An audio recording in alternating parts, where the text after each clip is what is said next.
BNP বুঝি না, জামাত ইসলাম বুঝি না, জাতীয় পার্টি চরমনা শর্ষিনা বুঝি না। চারটা বিষয়ে মুসলমানদেরকে এক হতে হবে। নাম্বার 1 আমার আল্লাহ, 2 নাম্বার হচ্ছে ইসলাম, নাম্বার 3 হচ্ছে কোরআন, নাম্বার 4 হচ্ছে আমার নবী মুহাম্মদ সাল্লাল্লাহু আলাইহি ওয়াসাল্লাম। এই চারটা বিষয়ের বিপক্ষে যারাই অবস্থান করবে, মুসলমান হাতে হাত রাখতে হবে, কাঁধে কাঁধ রাখতে হবে। ওরা মুসলমানদেরকে জমিন থেকে নিশ্চিহ্ন করার জন্য গোটা পৃথিবীর ময়দানে ষড়যন্ত্রের জাল পেতেছে। মুসলমান ঘরে বসে থাকার সময় নয়, হাতে হাত রেখে শপথ গ্রহণ করতে হবে। গোটা পৃথিবীর ময়দানে ইসলামের দাওয়াতকে ছড়িয়ে দিতে হবে, আল কোরআনের পৃথিবী করতে হবে, দাঁত ভাঙার জবাব ওদেরকে দিতে হবে। রাজি আছেন কিনা? 2 হাত তুলে দেখান আল্লাহকে।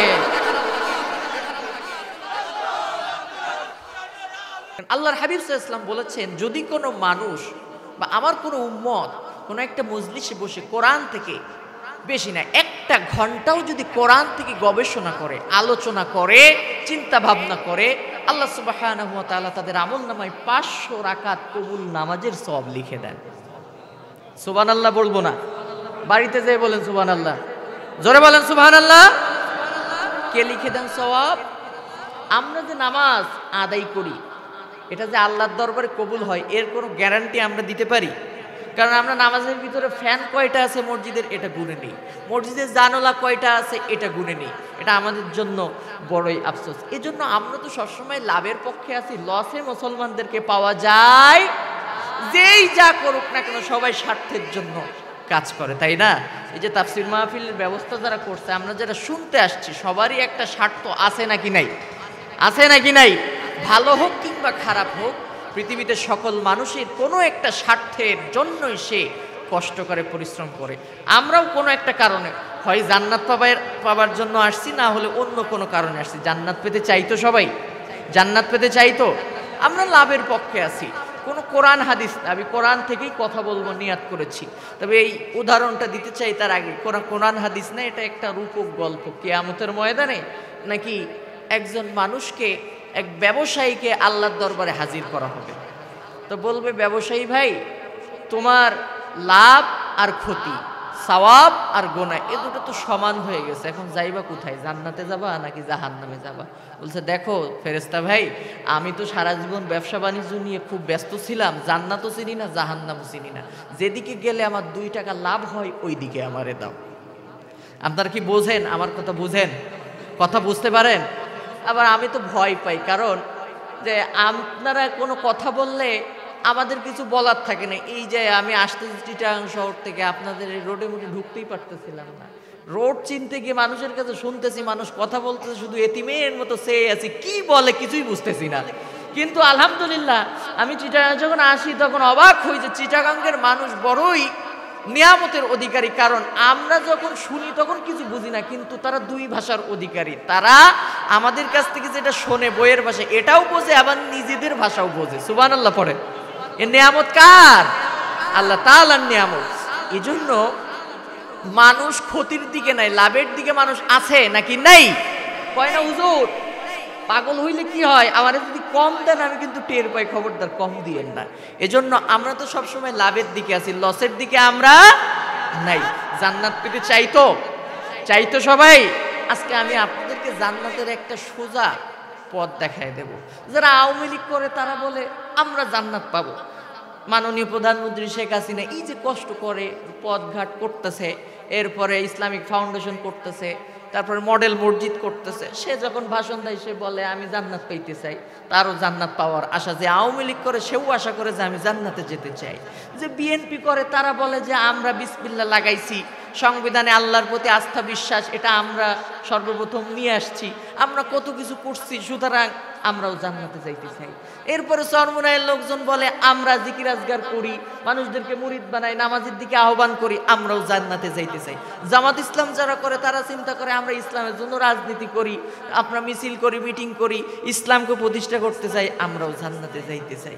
এমনকি এদেশে তো অনেক মাজার পূজারি আছে, অনেকেই বলে যে পানির তলে বাতি জ্বলে, ঝড় বাতাসেও নেবে না, খাজা বাবার মুরিদ হইলে নামাজ কালাম লাগে না রে বাবা, নাউজুবিল্লাহ পড়ে।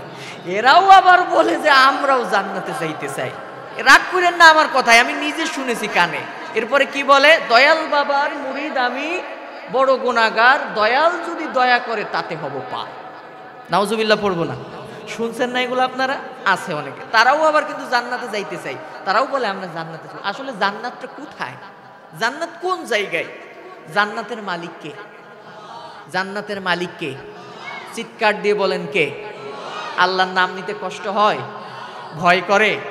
আমাদের সাথে কে আছেন? আমরা ভয় করব কাকে? কাকে ভয় করব?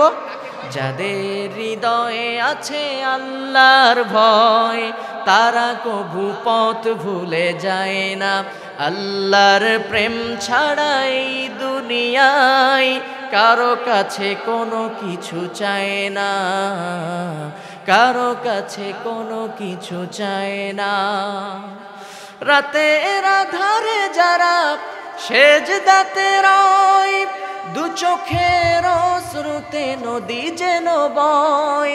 ছলনার হাত ছানি যতই আসুক, ছলনার হাত ছানি যতই ডাকুক, পেছনে ফিরেও তাকায় না। যাদের হৃদয়ে আছে আল্লাহর ভয়, তারা কভু পথ ভুলে যায় না। ভয় করবেন কাকে? কাকে ভয় করবেন? সে আল্লাহকে ভয় করে। বলেন তো আল্লাহু আকবার। আরো জোরে বলেন আল্লাহু আকবার। এদেশে অনেকেই আল্লাহু আকবরের স্লোগানকে অনেকেই বিতর্কিত স্লোগান বলে। মঞ্চে যদি আল্লাহু আকবরের স্লোগান দেওয়া হয়, বলে এটা অমুক দলের স্লোগান। বুকে হাত থেকে বলেন তো আল্লাহু আকবরের স্লোগান কি কোনো দলের স্লোগান, কোনো মতের স্লোগান? এই আল্লাহু আকবরের স্লোগান হচ্ছে মুসলমানদের ইমানি দীপ্ত চেতনার স্লোগান। আপনি যখন এই পৃথিবীতে ভূমিষ্ঠ হয়েছিলেন, আপনার কানে যে প্রথম শব্দ দেওয়া ছিল সেটা কি ছিল? জোরে বলেন কি ছিল? যখন মারা যাবেন, আপনাকে সামনে সাজিয়ে রাখা হবে, গুছিয়ে রাখা হবে সাদা কাফন পরায়া। আল্লাহু আকবার বলেই আপনার জানাজার নামাজ শুরু হবে। কথা ঠিক না বেঠিক? আজকে যেই আল্লাহু আকবরের স্লোগান ছাড়া নামাজ হয় না, আল্লাহু আকবরের স্লোগান ছাড়া জানাজার নামাজ হয় না, কোনো কিছুই হয় না, সেই আল্লাহু আকবরের স্লোগানকে যারা বিতর্কিত স্লোগান বলে, আমি তাদেরকে বলবো, আল্লাহু আকবর স্লোগান যদি তোমার এতই অপছন্দ হয়, তুমি যখন মারা যাবা বলবা তোমাকে যেন জানাজা না দেওয়া হয়, অমুসলিমদের মতো পোড়ায়া শেষ করা হোক, আর না হয় মাটির তলে পুঁতে রাখা হোক, কবর দেওয়ার তোমার কোনো দরকার নাই। কথা ঠিক না বে ঠিক? মুসলমান হিসাবে আল্লাহু আকবার স্লোগান আওয়ামী লীগ, বিএনপি, জামাত ইসলাম কোন দলের স্লোগান না, এটা মুসলমানদের ইমান পরীক্ষার স্লোগান, ইমানি দীপ্ত চেতনার স্লোগান। কথা ঠিক না বে ঠিক? এজন্য আমরা ভয় করব কাকে? আল্লাহ বলছেন ওয়ারাব্বাকা ফাকাব্বির, তোমার রবের স্লোগান কি?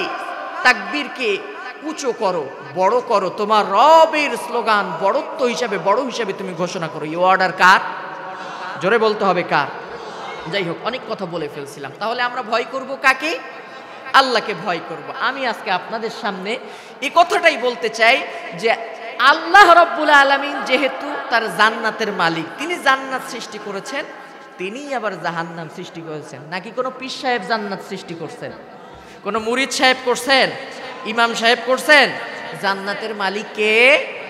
আল্লাহ তাআলা হচ্ছেন জান্নাতের মালিক। এখন আল্লাহই বলে দিবেন জান্নাতটা কোথায়। আমি বললে হবে না যে জান্নাত কোথায়, কোনো পীর সাহেব বললেও হবে না, কোনো নেতা সাহেব বললে হবে না। জান্নাতের পথ দেখিয়ে দিবেন কে? এত আস্তে বললে হবে না, জোরে বলেন। আজকে আমি বলেছি 1 ঘন্টা কথা বলার চেষ্টা করব, আপনারা শেষ পর্যন্ত থাকবেন তো? আমি আপনাদেরকে বলে দিতে চাই যে আল্লাহ দেখাচ্ছেন কোথায় জান্নাত, খুব সহজে। জান্নাতটা কোথায়? আল্লাহ বলেছেন মাত্র একটা আমল, একটা আয়াতকে যদি তোমরা বোঝো, আমল করো, তাহলে তোমাদের জন্য আল্লাহর জান্নাত ওয়াজিব হয়ে যাবে। এরপরেও আমরা সুবহানাল্লাহ পড়বো না? আরো জোরে বলেন সুবহানাল্লাহ। সুবহানাল্লাহ বললে কি ক্ষতি হয়? আল্লাহ রাসূল বলেছেন তামনাউল মিজান, যে একবার আল্লাহু আকবার, সুবহানাল্লাহ, আলহামদুলিল্লাহ আল্লাহ জিকির করবে, কিয়ামতের ময়দানে জান্নাতে যাওয়ার জন্য তার আমলনামা পরিপূর্ণ করে আল্লাহ তাআলা সওয়াব দান করে দিবেন। আরো জোরে বলেন সুবহানাল্লাহ। যাই হোক, যে কথা আমি বলতেছিলাম, তো আল্লাহ বলছেন তোমরা যদি এই একটা আয়াতকে অনুসরণ করতে পারো, আমল করতে পারো, জাহান্নাম হারাম হবে, জান্নাত তোমাদের জন্য আমি আল্লাহ তাআলা ওয়াজিব করে দিব। সুবহানাল্লাহ পড়েন। সেই আমলটা কি শুনতে চান আপনারা? জান্নাতের পথটা দেখতে চান, নাকি এটা বলার আগে, শেষ করার আগে উঠে দৌড় দিতে চান? দৌড় দিবেন সবাই? কে কে শেষ পর্যন্ত থাকবেন না হাত তোলেন। আপনারা মনে হয় ঘুমাচ্ছেন ভাই, নাকি ঘুম চলে আসছে? খাবার দাবারের ব্যবস্থা আছে, চিন্তার কোনো কারণ নাই। মনে হয় খান নাই, মাথা উল্টাপাল্টা হয়ে যাচ্ছে, চিন্তা নেই। আমি 1 ঘন্টা সময় চেয়ে নিচ্ছি, খুব বেশি দেরি করব না। জান্নাত কোথায় সেই পথটা আজকে দেখাই দিতে চাই, সেই আমলটা শিখাই দিতে চাই। থাকবেন তো ইনশাল্লাহ? শেষ পর্যন্ত কারা কারা এবার থাকবেন ওয়াদা করতে হবে, সেই হাতগুলো দেখতে চাই। আল্লাহুম্মা আমিন। আল্লাহ এই হাতগুলোকে কবুল করে নাও, বলেন আমিন।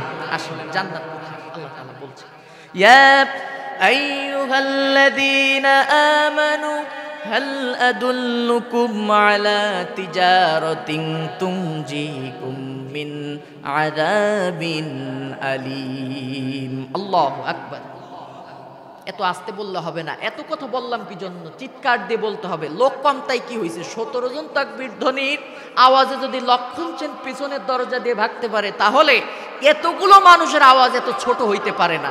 জোরে বলতে হবে আল্লাহু আকবার।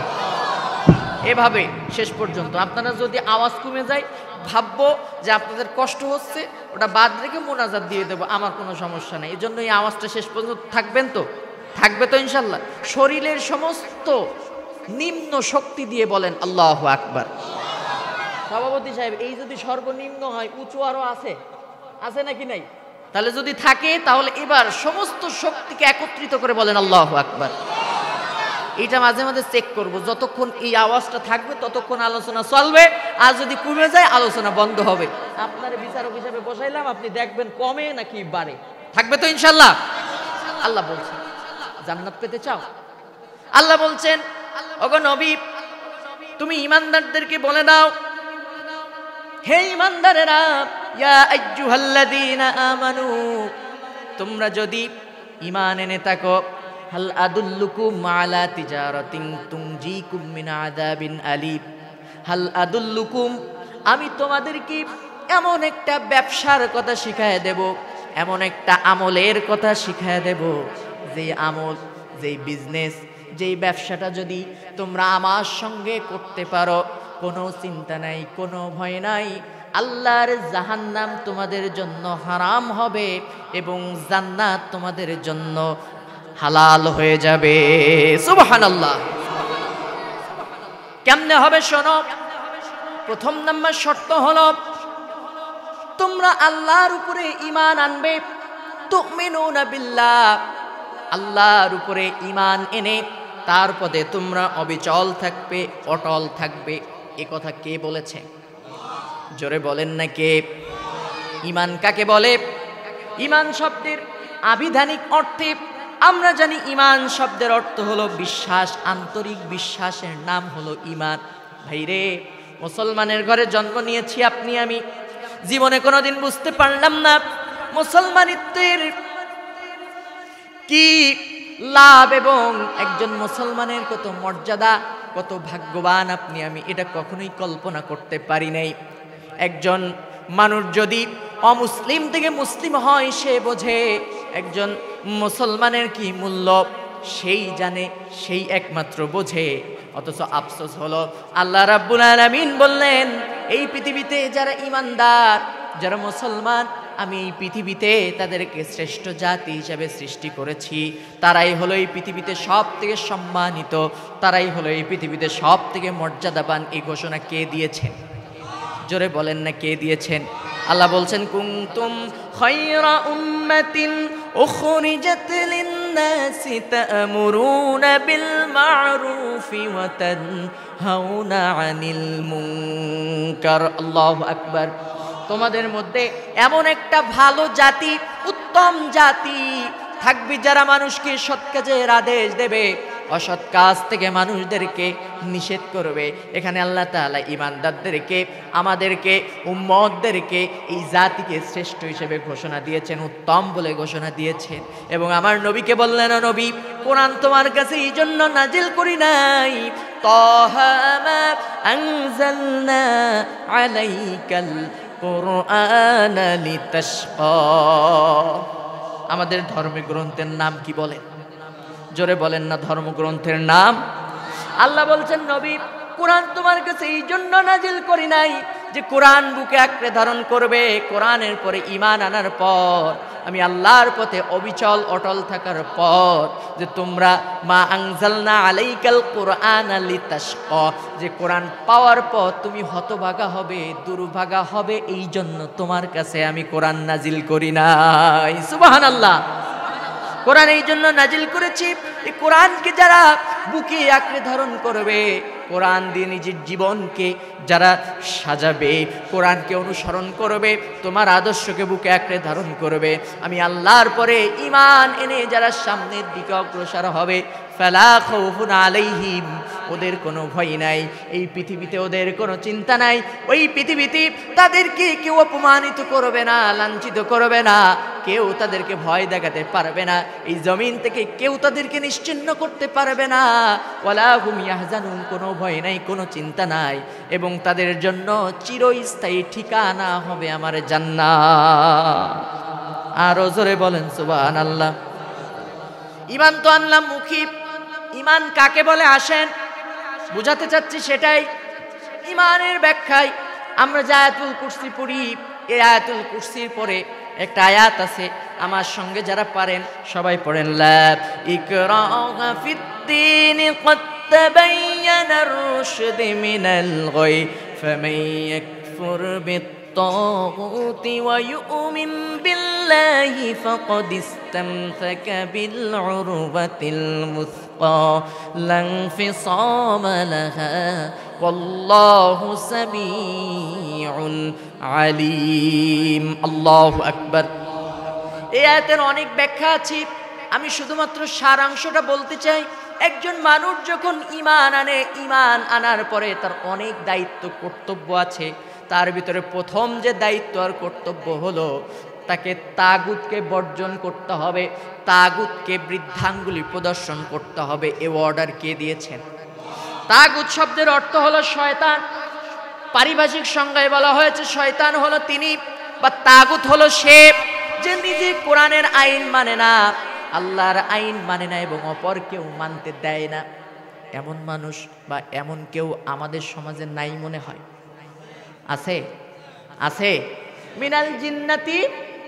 মিনাল জিন্নাতি মানুষ শয়তান এবং জিন শয়তানের কথা কে বলেছেন? আল্লাহ তাআলা বলেছেন। এখানে শুধুমাত্র ইবলিস শয়তানের কথা আল্লাহ তাআলা ইন্ডিকেট করেন নাই, তাগুত আল্লাহ এখানে মানুষদেরকেও বলেছেন। ইবলিস শয়তান তো তাগুত বটেও, পাশাপাশি যদি কোনো মুসলমানের ঘরের সন্তান কোরআনের আইন অমান্য করে, কোরআনকে বৃদ্ধাঙ্গুলি প্রদর্শন করে, কোরআনের বিপরীতে কোনো কাজ করে, কোরআনের বিপক্ষে আইন পাশ করে, আল্লাহ বলেছেন মুসলমান হইলেও তুমি তাগুত। কে বলেছেন? কথা বলেন না, কে বলেছেন? তুমি নামে মুসলমান কিন্তু তুমি তাগুত, তুমি পথভ্রষ্ট হয়ে গেছো। সূরা আহজাব 36 নম্বর আয়াতে আল্লাহ বলছেন, ওয়া মা কানা লিমুমিনিন ওয়ালা মুমিনাতিন ইযা কাদাল্লাহু ওয়া রাসূলুহু আমরান আইয়াকুনা লাহুমুল খিয়ারাতু মিন আমরিহিম ওয়া মান ইয়াসিল্লাহা ওয়া রাসূলুহু ফাকাদ দাল্লা দালালাম মুবিনা। আল্লাহু আকবার। নিশ্চয়ই যারা ঈমান এনেছে, মুমিন কোনো নারী এবং পুরুষ পারে না, অধিকার নাই, ক্ষমতা নাই। আল্লাহ কোরআনে যা বলেছেন, যে আইন দিয়েছেন, এর একটা আইন একটা বিধানও অমান্য করবে এ ক্ষমতা কোনো ঈমানদার নারী এবং পুরুষের নাই। এ কথা কে বলেছেন? যদি কেউ এই কাম করে কি হবে? ওয়ামাইয়াসিল্লাহা ওয়া রাসূলুহু ফাকাদ দাল্লা দালালাম মুবিনা, অবশ্যই সে পথভ্রষ্ট হয়ে গেছে, জান্নাতের পথ থেকে সরে গিয়ে জাহান্নামে ধাবিত হয়েছে। কে বলেছেন এই কথা? তাহলে তাগুত হলো সে যে কোরআনের আইন মানে না এবং অপর কেউ মানতে দেয়। তাহলে ঈমান আনার প্রথম শর্ত হলো তাগুতকে বর্জন করতে হবে। যখনই আপনি তাগুতকে বর্জন করবেন, শয়তানকে বৃদ্ধাঙ্গুলি প্রদর্শন করবেন, যখন শয়তান কোরআনের আইন মানবে না, কোরআনের বিপক্ষে আইন পাশ করবে, যেখানেই সংসদে বসা হোক আর ওই আকাশে বসা হোক, এর বেশি আমি আর বলতে পারলাম না। যদি করে, আপনি যদি তাকে সমর্থন করেন, ঈমান ঠিক আছে তো? কথা বলেন না কেন? ঈমান ঠিক আছে? আর যখনই আপনি অমান্য করবেন, আপনার কি সে জামাই আদর করবে নাকি অত্যাচার করবে? জামাই আদর করবে নাকি জুলুম করবে? এবার ফিরতে হবে রাসূলের জীবনের দিকে, সাহাবায়ে কেরামের জীবনের দিকে। কারণ আল্লাহর হাবিব সাল্লাল্লাহু আলাইহি ওয়াসাল্লাম বলেছেন, মা আনা আলাইহি ওয়া আসহাবি, আমার মতো এবং আমার সাহাবীদের মতো যাদের চরিত্র এবং আদর্শ হবে তাদেরই কিয়ামতের ময়দানে আল্লাহর জান্নাতে প্রবেশ করবে। আরো জোরে বলেন সুবহানাল্লাহ। এবার আমরা দেখি সাহাবায়ে কেরাম কেমন ঈমান এনেছিল আর কেমন তাদের উপরে তাগুতি শক্তির নির্যাতন এবং অত্যাচার এসেছিল আল্লাহর প্রতি ঈমান আনার কারণে। কেমনে তারা ঈমান এনেছিল আর কি তাদের ঈমানি পরীক্ষা, এবং ঈমানি পরীক্ষায় আল্লাহ তাআলা তাদেরকে কি ফেল করিয়েছেন নাকি বিজয় দান করেছেন, এটাই হচ্ছে আমার 1 নম্বর পয়েন্টের মূল আলোচনা। কষ্ট হচ্ছে না তো? যাবো এদিকে, শুনবেন সবাই। আল্লাহ রাসূলের প্রতি যখন ঈমান আনলো খাব্বাব, খুবাইব, হযরতে আম্মার, এরপরে আব্দুল্লাহ বিন জুবাইর, হযরতে বেলাল, তাগুতি শক্তি, ইসলাম বিরোধী শক্তি কি নির্যাতন তাদের উপরে করেছে। আহা, হযরতে আম্মার রাদিয়াল্লাহু তাআলা আনহু যখন ঈমান আনলো, ঈমান আনার পর আবু জাহেল তাকে গ্রেফতার করে এনেছে। গ্রেফতার করে এনে আঘাত করতে শুরু করে দিয়েছে। এত জোরে আঘাত করা শুরু করেছে, সমস্ত শরীর ফেটে রক্ত ফিনকি দিয়া পড়ে জমিন ভিজে লালে লাল হয়ে গিয়েছে। এরপরেও পড়েছে, আমার একমাত্র রব, আমার একমাত্র মালিক হলো আমার আল্লাহ, সুবহানাল্লাহ। আবু জাহেল চিন্তা করলো, তাই তো, মায়েদের মন তো খুব নরম হয়, আমি তার মাকে ডেকে আনি, দেখা যাক যে কোনোভাবে বুঝিয়ে শুনিয়ে কিছু করা যায় কিনা। দেখেন, যেমন মা তেমন তার ছেলে, কেমন ইসলামের জন্য তারা নিবেদিত প্রাণ ছিল। সুমাইয়াকে ডেকে এনেছে। সুমাইয়াকে ডেকে এনে বলতেছে, সুমাইয়া, তোমার ছেলে ঈমান আনছে, ওকে বলো ঈমান ত্যাগ করতে আমাদের পক্ষে যেন চলে আসে, তা না হলে এইভাবে তাকে আঘাত করে জমিন থেকে চিরতরে বিদায় করে দেওয়া হবে, তাকে জমিন থেকে চিরতরে শেষ করে দেওয়া হবে। মায়েরা যদি হইতো বলতো, বাবা আপন জীবন আগে বাঁচা, ঠিক না বেঠিক? কথা বলেন না কেন? তো মা তো তিনি নন। গতকালকেও প্রোগ্রামে বলতেছিলাম, আজও বলি, একজন মা কয়েকদিন আগে আমার কাছে প্রশ্ন করতেছেন, হুজুর, একজন মুসলিম ঘরের কন্যা মেয়ে হিসাবে আমার দায়িত্ব কি ইসলামের প্রতি? আমি বললাম, আপনি যদি মা হন সুমাইয়ার মতো মা হতে হবে, আপনি যদি মা হন মা খামসার মতো মা হতে হবে, আপনি যদি মা হন আপনাকে শিশু মোহাম্মদের মতো মা হতে হবে। রাজশাহী যখন যায়, শিশু মোহাম্মদের কত শুধুই মনে পড়ে। আহা, 1985 সালে যখন কোরআনের বিরুদ্ধে কলকাতার হাইকোর্টে মামলা হয় গোটা পৃথিবীতে, তখন মিছিল শুরু হয়েছে, প্রতিবাদ শুরু হয়েছে। প্রমাণ হয়ে গিয়েছে যে আওয়ামী লীগ করুক, বিএনপি, জামাত ইসলাম, কোনো দলমত বুঝি না, কোরআন আর নবীর বিপক্ষে যারাই অবস্থান করবে সেই আমার শত্রু। কথা ঠিক না বেঠিক? আমরা দেখেছি গত কিছুদিন আগে যখন আমার নবীকে নিয়ে ব্যঙ্গচিত্র এঁকেছিল ফ্রান্সের ম্যাক্রো, শুধুমাত্র দাড়িওয়ালা নয়, টুপিওয়ালা নয়, পুলিশরা পর্যন্ত মিছিল করেছে নবীর পক্ষে। সুবহানাল্লাহ পড়বেন না? ঢাকাতে যান, যেই সব ইউনিভার্সিটির পোলাপানেরা জিন্সের প্যান্ট পরে, দাড়ি নাই, মুখে কিচ্ছু নাই, মেয়েরা পর্যন্ত, ইডেন কলেজের মেয়েরা পর্যন্ত নবীর পক্ষে স্লোগান দিয়েছে। সুবহানাল্লাহ পড়েন।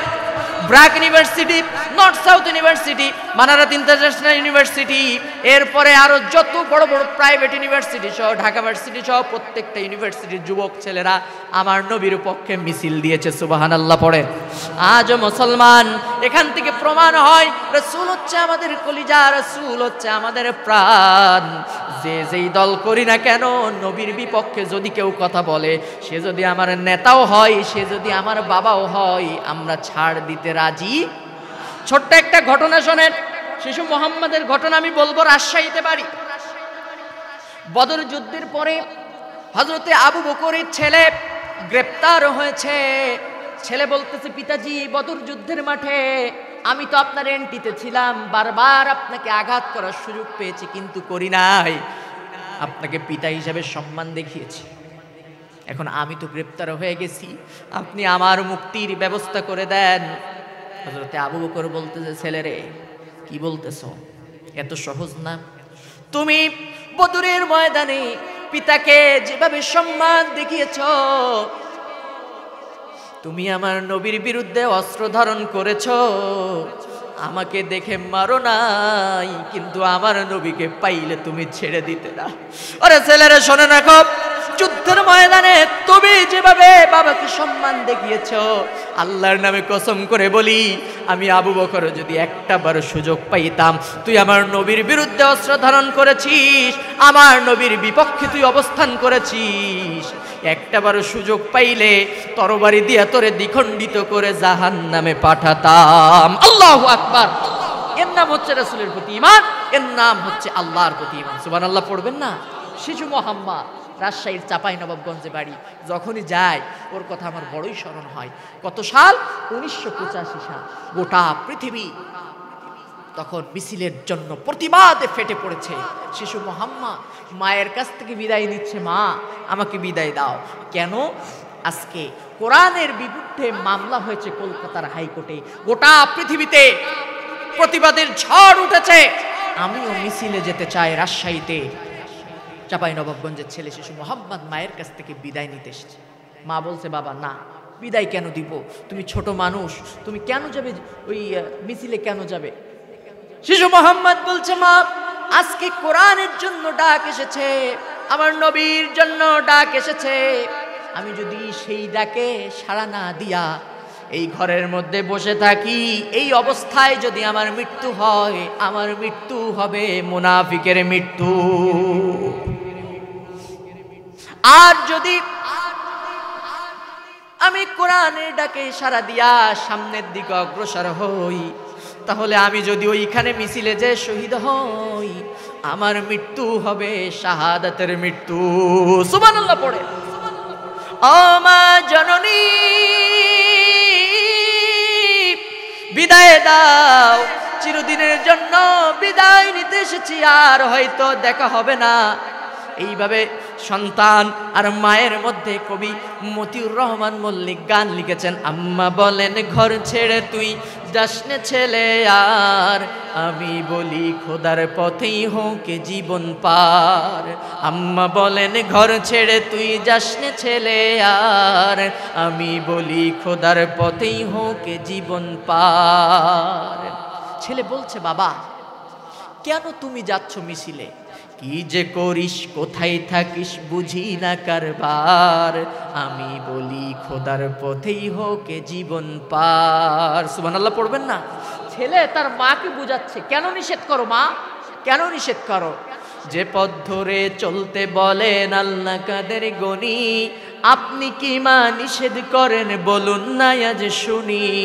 যে পথ ধরে চলতে বলেন আল্লাহ কাদের গনি, আপনি কি মা নিষেধ করেন বলুন না আজ শুনি। আল কোরআনের আহ্বানেও মা ঘর ছেড়ে কি বাহির হব না। আল কোরআনের আহ্বানেও মা ঘর ছেড়ে কি বাহির হব না। চোখ মুছে মা চুপ করে যাই ফুরাই কথা তার, চোখ মুছে মা চুপ করে যাই ফুরাই কথা তার। একটু পরে কেঁদে বলেন হে খোদা নাও ভার। আল্লাহু আকবার। শিশু মোহাম্মদ বলছে, মা বিদায় দাও, মিছিলে যেতে চাই, যদি আমার মরণ হয় শাহাদাতের মরণ হবে, আর শাহাদাতের মৃত্যু হবে আমার, আমি আল্লাহর জান্নাতে যেতে চাই। সুবহানাল্লাহ পড়ে। শহীদের মর্যাদা কে দান করেছে? আরো জোরে বলেন না, কে দান করেছে? শিশু মোহাম্মদ ওই অবস্থায় মায়ের কাছ থেকে বিদায় নিয়ে মিছিলে যখন গিয়েছে, আল্লাহু আকবারের তাকবীর ধ্বনি দিয়ে সামনের দিকে অগ্রসর হয়েছে। মিছিলের সামনের কাতারে ছিল ম্যাজিস্ট্রেট, গুলির অর্ডার দিয়েছে। ওই গুলি এসে শিশু মোহাম্মদের পক্ষ ভেদ করে আল্লাহু আকবার তাকবীর ধ্বনি দিয়া শিশু মোহাম্মদ মাটিতে লুটিয়ে পড়ে সে এই জমিনে কোরআনের জন্য জীবন দিয়ে আল্লাহর জান্নাতে চলে গেছে। জোরে বলেন সুবহানাল্লাহ। এজন্য কোরআনের সম্মান, কোরআনের মর্যাদা কে রক্ষা করবেন বলেন? আরো জোরে বলেন না, কে রক্ষা করবেন? এই কোরআনকে এই জমিন থেকে কেউ কি বিদায় করতে পারবে? কোনো ক্ষমতা আছে? কোরআনের হেফাজত কে করবেন? আল্লাহ বলছেন সূরা হিজরের 9 নম্বর আয়াতে, ইন্না নাহনু নাযালনা যিকরা ওয়া ইন্না লাহু লাহাফিজুন। নিশ্চয় আমি আল্লাহ এই কোরআন নাজিল করেছি, আর এর সবটুকুন দায়িত্ব হেফাজতের জন্য আমি আল্লাহ, আমি সবটুকুন দায়িত্ব গ্রহণ করে নিয়েছি। সুবহানাল্লাহ পড়ে। যদি আগুন লেগে ধ্বংস হয়ে যাই, ধ্বংস হয়ে যাই, যদি আগুন লেগে ধ্বংস হয় পৃথিবীর সব বইয়ের দোকান, তবু বিশ্ব থেকে হারাবে না পবিত্র কোরআন। হারাবে নাকি? হারাবে? করবে কেমন করে কোরআন ধ্বংস আগুনের তেজ? করবে কেমন করে কোরআন ধ্বংস আগুনের তেজ? আছে বিশ্ব ভরা লক্ষ লক্ষ কোরআনের হাফেজ, তারাই আবার ছাপাবে আসমানি গ্রন্থ, তারাই আবার ছাপিয়ে আসমানি গ্রন্থ, বাঁচাবে ইসলামের মান, তবু বিশ্ব থেকে হারাবে না পবিত্র কোরআন। আল্লাহু আকবার। করলো কত লোকে কোরআন নিয়ে আদালতে কেস, করলো কত লোকে কোরআন নিয়ে আদালতে কেস, লিখলো সালমান রুশদি বিদ্বেষপূর্ণ স্যাটানিক ভার্সেস, তবু আল কোরআনের নূরের জ্যোতি, তবু আল কোরআনের নূরের বাতি আজও সারা বিশ্বে দীপ্তিমান, তবু বিশ্ব থেকে হারাবে না পবিত্র কোরআন। এটা বলেই শেষ করতে চাই।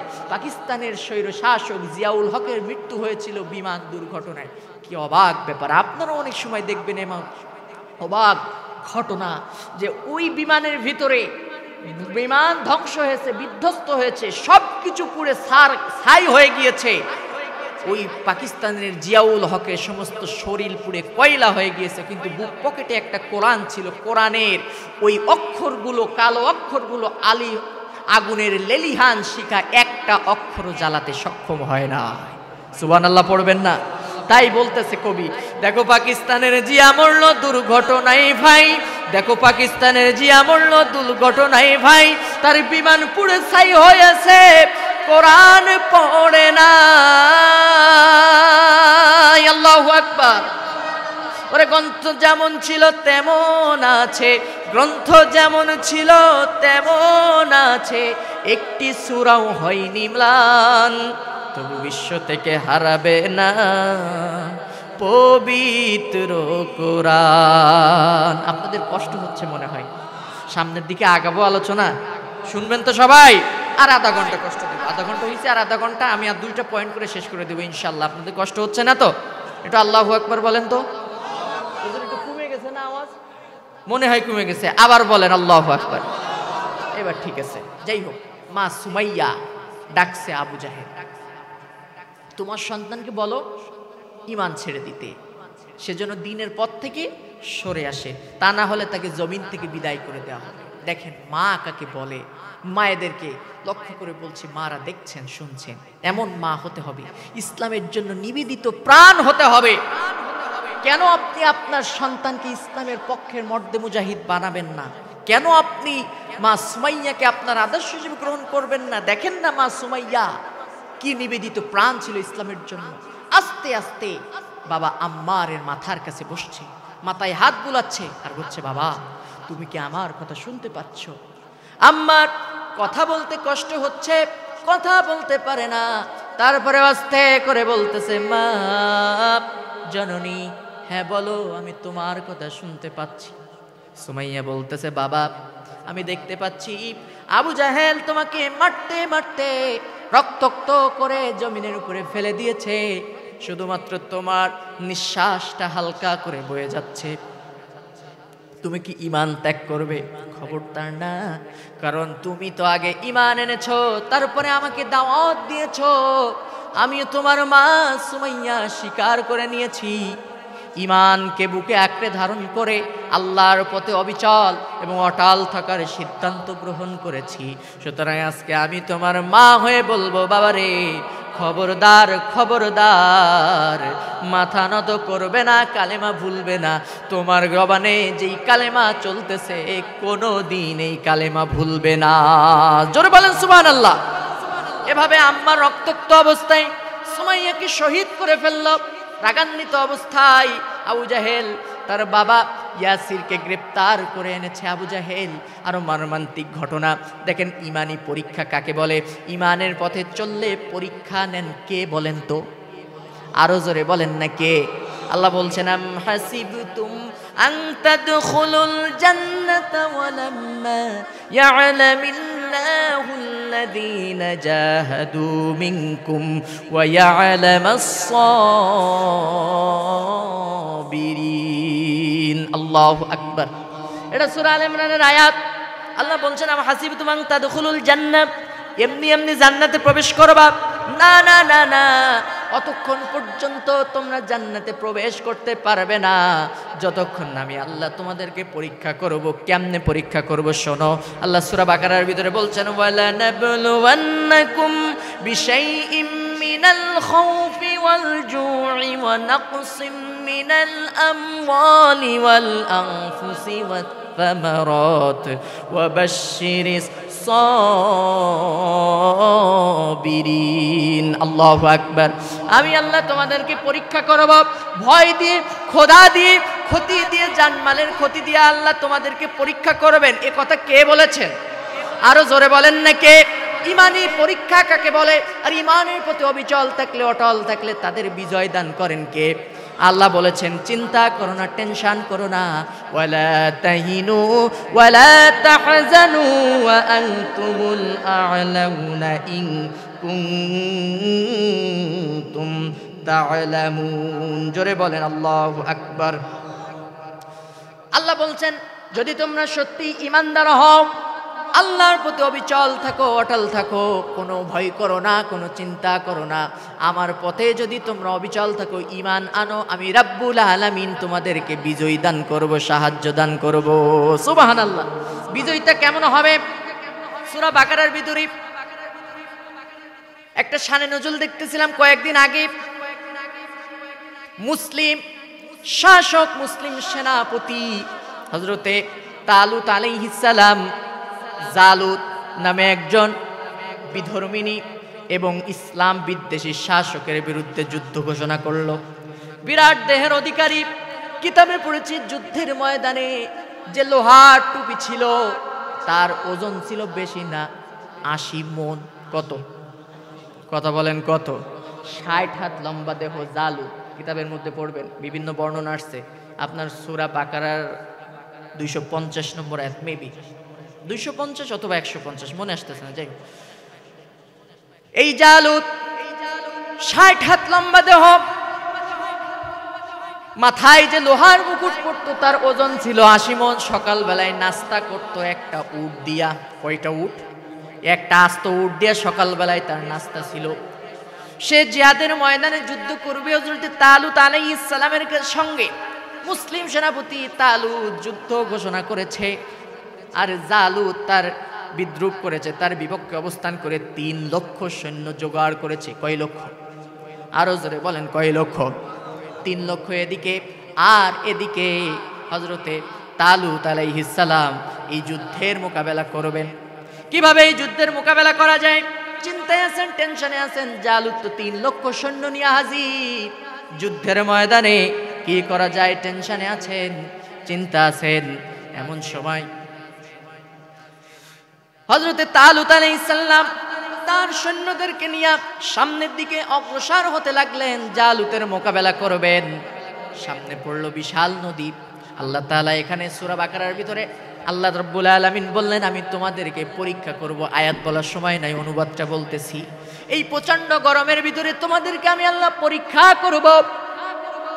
পরীক্ষাটা কি? ইমানদারদের পরীক্ষা কাকে বলে দেখেন, আর তারা কেমনে বিজয়ী হয়। যখনই আপনি ঈমান আনবেন অবশ্যই আল্লাহ আপনাকে পরীক্ষা করাবেন। 60,000 সৈন্য নিয়ে তালুত আলাইহিস সালাম জালুতের মোকাবেলা করবেন। এখন আপনারা বলবেন হয়তো 60,000 খুবই কম না বেশ, তো একটু অপেক্ষা করেন, দেখেন না পরীক্ষার পরে ফলাফলটা কি হয়। 60,000 সৈন্য নিয়ে যখন নদীর কিনারে দাঁড়িয়েছেন, আল্লাহ বললেন তোমাদের পরীক্ষা হবে। পরীক্ষাটা কেমন? প্রচন্ড গরমের ভিতরে, ফাল্গুন চৈত্র মাসের যে প্রচন্ড গরম, এই গরমের ভিতরে প্রচন্ড তৃষ্ণার্ত অবস্থায় সৈন্যরা, এই তৃষ্ণার্ত অবস্থায় তোমরা নদী পার হয়ে ওপারে যাবে, যুদ্ধের ময়দানে গিয়ে অংশগ্রহণ করবে। তো আমি আল্লাহ তাআলার অর্ডার, ঈমান যদি এনে থাকো, মুমিন যদি হয়ে থাকো, এক পেয়ালা পানিও তোমরা পান করতে পারবে না। এ অর্ডার কার? আরো জোরে বলেন না কার? যদিও জীবন চলে চলে যায় ভাব, এমন অবস্থা যদি হয়, তাহলে হাতে করে অল্প একটু পানি জীবন বাঁচানোর, তাকে জীবন বাঁচানো ফরজ, সেই ক্ষেত্রে অল্প একটু পানি তোমরা হাতে করে পান করতে পারবে। তাছাড়া যদি এর বেশি পানি পান করো, তাহলে তোমাদের নামটা মুনাফিকের খাতায় লেখা হবে, তোমরা জাহান্নামে নিক্ষিপ্ত হবে, জান্নাতে যেতে পারবে না। আল্লাহ তাআলা ঘোষণা দিয়ে দিলেন। ইমানদারদের পরীক্ষা শুরু হয়ে গেল। দেখা গেল 60,000 সৈন্য পরীক্ষায় অংশগ্রহণ করার জন্য ওই নদীর ভিতরে যখন ঝাঁপিয়ে পড়েছে, এত বেশি পরিমাণ পানি, এত বেশি পরিমাণ সংখ্যক সৈন্যরা পানি পান করলো। ওপরে গিয়ে সুস্থ সবল ইমানদার যারা গিয়ে উঠলো, যুদ্ধের জন্য প্রস্তুত হলো, তাদের সংখ্যা খুবই নগণ্য। কোনো বর্ণনায় আসছে 3,000, আবার সব থেকে সহি বর্ণনা হচ্ছে 313। কত? জোরে বলেন কত? এইবার দেখেন মুনাফিক যারা, এদের উপরে যখন আল্লাহর আযাব গজব আর পরীক্ষা আসে, মুসলমানদেরকে বোঝা যায় যুদ্ধের ময়দানে যখন বিপদ আর মুসিবত আছে, তখন ইমানদারদেরকে বোঝা যায় এবং মুনাফিকদেরকেও চেনা যায়। কথা ঠিক না বে ঠিক? আরো জোরে বলেন ঠিক কিনা? 2 নাম্বার পয়েন্টে আল্লাহ তাআলা বলছেন জান্নাতি হলো তারা, জান্নাত তাদের জন্য ওয়াজিব হবে। তুমিনুনা বিল্লাহ, কার প্রতি ঈমান? 2 নাম্বার হলো রাসূলের প্রতি ঈমান। আমার রাসূল যা তোমাদেরকে বলেছে, মা আতাকুমুর রাসূলু ফাখুযুহু ওয়া মা নাহাকুম আনহু ফান্তাহু ওয়াত্তাকুল্লাহা ইন্নাল্লাহা শাদীদুল ইকাব। আল্লাহু আকবার। আমার নবী যা বলেছেন তা তোমরা ধরো, আর যা নিষেধ করেছেন তা ছেড়ে দাও। এটা যদি তোমরা করতে পারো, কি পুরস্কার দেব জানো? আল্লাহ তাআলা বলছেন, ওয়া কাযালিকা জাআলনাকুম উম্মাতান ওয়াসাতান লিতাকুনু শুহাদাআ আলান নাসি ওয়া ইয়াকুনার রাসূলু আলাইকুম শাহীদা। কোরআনকে বুকে আঁকড়ে ধারণ করে ঈমান এনে রাসূলের আদর্শকে অনুসরণ করে যদি সামনের দিকে অগ্রসর হতে পারো, কিয়ামতের ময়দানে জান্নাতে যাওয়ার জন্য বিশ্বনবী তোমাদের জন্য সাক্ষ্যদাতা হয়ে যাবে। সুবহানাল্লাহ পড়েন। এজন্য রাসূলকে অনুসরণ করার কথা বলেছেন কে? নাকি শুধু ভালোবাসবেন, ভালোবাসাই শেষ নাকি? রবিউল আউয়াল মাস আসবে, হুজুর রাসূল তোমারে আর কত ভালোবাসবো, তোমার ভালোবাসায় বাজারের যত জিলাপি আর মিষ্টি ছিল সব খাইয়া ফেলছি। কি বলেন? এত ভালোবাসে রাসূলের নামে দুরূদ পড়তে পড়তে রবিউল আউয়াল মাস আসলে দুরূদ না পড়লে আবার খুবই, যদি ইমাম সাহেব দুরূদ একবার কম পড়ে বলে, হুজুর রাসূলের প্রতি এত বড় অবজ্ঞা, রাসূলের প্রতি দুরূদ পড়লে আপনাদের কি কষ্ট হয়? কত কথা। আবার যখন নবীর নামে গালি হয়, তখন মসজিদের কোনায় বসে সুবহানাল্লাহ সুবহানাল্লাহ জিকির করে, ময়দানে পাওয়া যায় না। এমন মুসলমান নাই মনে হয়। কথা বলেন না কেন? নাই মনে হয়। আসেন রাসূলের অনুসরণ কোথায়? আমরা তো সুবিধাবাদী মুসলমান, যেটা সহজ সেটা আঁকড়ে ধরি, আর যেটা কঠিন ওদিকে আমারে পাওয়া যাবে না। একটা উদাহরণ আমি মাঝে মাঝে দেই। আপনার রোগ হয়েছে, ডাক্তারের কাছে গিয়েছেন, লোহাগড়া বাজার, তবে থানার নাম কি? লোহাগড়া। ওখানে একজন এমবিবিএস ডাক্তারের কাছে গিয়েছে। তো এমবিবিএস ডাক্তারে আপনাকে প্রেসক্রিপশন করে দিয়েছে। প্রথমে দিয়েছে অ্যান্টিবায়োটিক ওষুধ সেপ্রোফ্লক্সিন, 2 নম্বরে দিয়েছে ব্যথার ট্যাবলেট ইনফ্লাম, 3 নম্বরে দিয়েছে গ্যাসের ট্যাবলেট সেক্লো, আর 4 নম্বরে দিয়েছে সিবিট। এই 4 রকম ওষুধ নিয়ে, প্রেসক্রিপশন নিয়ে আপনি ফার্মেসিতে গেছেন, ফার্মেসিতে যে বলতেছেন ফার্মেসি এলা ভাই ওষুধ কোনটা কেমন দাম একটু শুনি। প্রথমটা অ্যান্টিবায়োটিক ওষুধ 22 টাকা এক পিস। বাপরে বাপ, এত দাম! না, এটা দরকার নেই হুজুর, দোকানদার সাহেব এটা একটু রাখতে লাগে। আচ্ছা, দ্বিতীয়টা 12 টাকায় এক পিস ব্যথার ট্যাবলেট, এটাও থাক, একটু বেশি বেশি মনে হচ্ছে। তৃতীয়টা 5 টাকায় এক পিস গ্যাসের ট্যাবলেট, সেগুলো দাম খুব বেশি হয়ে যাচ্ছে। আচ্ছা, চতুর্থটা সিবিট, এটা তো 1 টাকা পিস, পাইকারি 80 পয়সা করে রাখা যায়। আচ্ছা দোকানদার ভাই, এই সিবিট খুব ভালো, এই দেন 100 পিস দিনই 8টা 10টা, সকালে 10টা, দুপুরে 10টা, রাতে 10টা খাবো। রোগ ভালো হবে? কথা বলেন না কেন, রোগ ভালো হবে? সিবিট পর্যন্ত ওই যে খাইতে মিষ্টি লাগে না, বাচ্চাদেরকে খেতে দেয় দোকানে গেলে, ফার্মেসিতে গেলে, ওটাকে বলে সিবিট। তো বাকিগুলো তো দাম বেশি, এই জন্য অ্যান্টিবায়োটিক ওষুধ বাদ, ব্যথার ট্যাবলেট বাদ, গ্যাসের ট্যাবলেট সেকলো বাদ। তো এইটার দাম কম আছে, 80 পয়সা করে, তো এই দেন 100 পিস দিনে 8টা 10টা করে খাই। বিবেকের কাছে প্রশ্ন করে বলেন, রোগ কি ভালো হবে নাকি বাড়বে? কথা বলেন না কেন, বাড়বে নাকি কমবে? বাড়বে নাকি কমবে? আমরা কেমন মুসলমান? আমরা মুসলমান হচ্ছে খাওয়ার পরে মিষ্টি খাওয়া সুন্নাত, আতর মাখা সুন্নাত, সুরমা মাখা সুন্নাত, টুপি মাথায় দেওয়া সুন্নাত, লম্বা জামা গায়ে দেওয়া সুন্নাত, দাড়ি রাখা সুন্নাত, কদু খাওয়া সুন্নাত, লম্বা জামা গায়ে দেওয়া সুন্নাত, রবিউল আউয়াল মাস আসলে রাসূলের প্রতি দুরূদ পড়া সুন্নাত। একবার দুরূদ পড়বা, তোমার জন্য জান্নাতে একটা গাছ তৈরি হবে। ওই গাছ কত বড় জানো? ওই গাছের ছায়া কত বড় জানো? ঘোড়ার পিঠে উঠবা, যত দূর পর্যন্ত দৌড়ে যাবা ওই গাছের ছায়া শেষ হবে না। তোমার জন্য এমন একটা বাড়ি তৈরি যাবে, তুমি জান্নাতে যাবা, কেউ ঠেকাইতেও পারবে না। এমন মসলা নাই? কথা বলেন না কেন? এই সব সহজ কিছু সুন্নাত নাই না? কেউ মারা গেলে 7 দিনে জিলেপি, 40 দিনে গোশ ভাত খিচুড়ি, রমজান মাসে ইফতারি, আর কুরবানির সময় গরুর গোশত খায়। আমি মুসলমান, আমি নবীর উম্মত। এবার যদি বলা হয় রাসূল রাষ্ট্রপতি ছিল, সেনাপতি ছিল, রাসূল ইসলামের জন্য জেল খাটছে 3.5 বছর শিবে আবি তালিব, হুজুর ওসব রাজনৈতিক কথা বাদ দেন, দিনকাল বড়ই খারাপ, আমরা খুব বিপদে আছি, আমি ওসব ঝামেলা ঝুঁকির মধ্যে নেই, যেদিকে পড়ে পানি সেদিকে ধরো ছাতি, আমি কোনো ঝামেলার মধ্যে না, আমি নিরপেক্ষ। নাই মনে হয়? কথা বলেন না কেন? আছে আছে, এই বড় হাতিয়ায় আছে এমন লোক, অনেক হুজুর আছে, অনেক ইমাম সাহেব আছে। হুজুর আপনি কোন দল করেন? না ভাই আমি কোনো দল করি না। বোঝেন তো, এই লোহাগড়া মসজিদ, কেন্দ্রীয় মসজিদ, এইখানে আমি নামাজ পড়াই, এখানে প্রশাসনিক ডিপার্টমেন্টের লোকেরা ওয়াজ এখানে নামাজ পড়ে। বোঝেন তো, আমার ঘুষের বিরুদ্ধে ওয়াজ করা চলে না। এরপরে সভাপতি হচ্ছে সুদখোর। কেমন সুদখোর? চাচা 1000 টাকা দেবেন? না বাবা টাকা নাই তো। চাচা খুব বিপদে আছি, দেন না 1000 টাকা, স্বামী আমার স্ত্রী সন্তান নিয়ে আমি খুব বিপদে আছি। আরে আমি এত টাকা বলো, টাকা নাই বলতেছে, সরব। আরে চাচা টাকা তো আমি এমনি নেব না, আজকে মঙ্গলবার দেবেন 1000 লাভ সহ, শনিবারের দিন পাবেন 1250। আরে আমি আগে বলবা তো, টাকা কি মানুষের হাতে থাকে? চলো বাড়িতে, তোমার চাচির কাছে টাকা, আগে বলবা তো।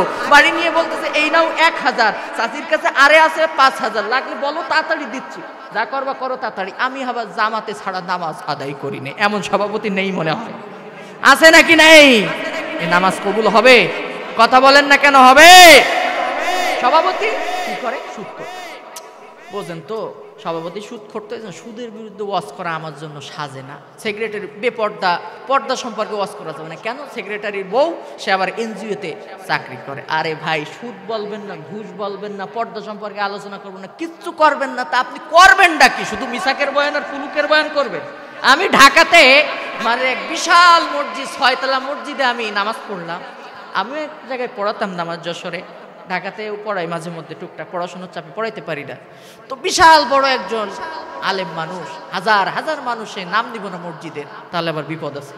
তো সে নামাজ পড়লো, ভাই কি বলবো, 1 ঘন্টা আলোচনা করলো। জুমার দিনে মসজিদের খুতবা, আধা ঘন্টা কুলুকের বয়ান, আর আধা ঘন্টা হচ্ছে মিসাকের বয়ান। আমি চিন্তা করলাম, আল্লাহ এইরকম ফাজিল ফতি বা হুজুর আমার জিন্দেগিতে আমি দেখি নাই। এই ওয়াজ ছাড়া কি কোরআন শরীফে আর কোনো ওয়াজ নাই বা কোনো বক্তব্য নাই? কথা বলেন না কেন? আরে হুকুম সম্পর্কে কোরআনে 500 বা সামথিং কিছু আয়াত নাজিল হয়েছে, তো শুধুমাত্র যদি হুকুম আসতো বা ফরজ এ দিয়ে সব শেষ হয়ে যেত, তাহলে কোরআনের 30 পারা নাজিল করার কোনো প্রয়োজন ছিল? কথা বলেন না কেন? কোরআনে অর্থনীতি সম্পর্কে আয়াত আছে, রাজনীতি সম্পর্কে আয়াত আছে, সামাজিক জীবন, পারিবারিক জীবন, সাংস্কৃতিক জীবন, প্রত্যেকটা ক্ষেত্রে কোরআন ফায়সালা দিয়েছে, আল্লাহ রাসূল সাল্লাল্লাহু আলাইহি ওয়াসাল্লাম ফায়সালা দিয়ে গিয়েছেন। দিয়েছেন কি দেন নাই? কথা বলেন না কেন? দেন নাই? দিয়েছেন নাকি দেন নাই? এগুলো বলার টাইম পায় না আমাদের ইমাম সাহেবরা। তাদেরকে জিজ্ঞেস বলো, হুজুর বোঝেন তো দিনকাল খারাপ, আমিও নিরপেক্ষ, আমি ওসব ঝামেলা ঝুঁকির ভেতরে নেই, আমি কোনো দলের পক্ষে না। এমন ইমাম আপনাদের সমাজে মনে হয় নাই? আছে আছে আছে। হালালকে হালাল বলে ফতুয়া দেয়, হারামকে হারাম বলে ফতুয়া দেয়, শুধুমাত্র চাকরি বাঁচানোর জন্য। একটা উদাহরণ মনে পড়ে গেল, ওই এক ইমাম সাহেব আসছে চাকরির ইন্টারভিউ দেওয়ার জন্য। এখন সভাপতি, সেক্রেটারি আর কেশিয়ার তিনজন বসছে ইন্টারভিউ বোর্ডে। সভাপতির নাম ইব্রাহিম, সেক্রেটারির নাম হচ্ছে মুসা, আর কেশিয়ারের নাম হচ্ছে টুকু। এখন বলতেছে, হুজুর আসলেন যখন, তা কি আর করব, আপনি প্রথমে নামাজটা পড়ান, এশার নামাজটা পড়াই যান প্রথমে। আপনি যেহেতু ইন্টারভিউ দিতে আসছেন, তা নামাজটা আগে পড়ান, এটা দিয়ে আপনার ইন্টারভিউ শুরু হোক। তা ইমাম সাহেবদের তো সুন্দর সুন্দর কেরাত মুখস্থ থাকে, তো এশার নামাজ পড়াতে গিয়ে সে প্রথম রাকাতে ধরছে, শারা আলাকুম মিনাদ-দীনি মা ওয়াসসা বিহি নূহা ওয়াল্লাযী আওহাইনা ইলাইকা ওয়া মা ওয়াসাইনা বিহি ইব্রাহিমা ওয়া মূসা ওয়া ঈসা আন আকিমুদ্দীন। নামাজ শেষ। নামাজ যখন শেষ হয়ে গেছে, তখন সভাপতি আর সেক্রেটারি শুধু কেশিয়ারের দিকে তাকায়। কেশিয়ারের মন বড় বেজার। কি ব্যাপার কেশিয়ার, ইমামে চাকরি হবে না? বলছে, কেন চাকরি হবে না? আমি থাকতে চাকরি হবে কেন? হুজুর, আমি জানতাম যে হুজুররা চালাক হয়, কিন্তু এই ধরনের ইন্টারন্যাশনাল চালাক হুজুর আমার জিন্দেগিতেও আমি দেখি নাই। বলে কেন? তুমি হুজুর ইন্টারভিউ বোর্ডে ইন্টারভিউ দিতে বসলা, সভাপতির নাম ইব্রাহিম, সেক্রেটারির নাম মুসা, কত সুন্দর করে নামাজের মধ্যে ইব্রাহিম আর মুসা দুইজনের নাম সুর দিয়ে নিলা, আর আমি টুকু এতিমের মতো পেছনে খাড়াই থাকলাম, আমার নাম একটা বারও তুমি নামাজের মধ্যে নিলা না। তুমি ইমাম এই মসজিদে নামাজ ইমামতি করবা, আর আমি আমার হাত দিয়ে তোমার বেতনের টাকা গুনবো, জিন্দেগি তো হবে না, বাইরে মসজিদ থেকে তোর চাকরি হবে না। ইমাম সাহেব, আল্লাহ কোন জায়গায় আসলাম আমি চাকরির ইন্টারভিউ দিতে, কি করা যায়?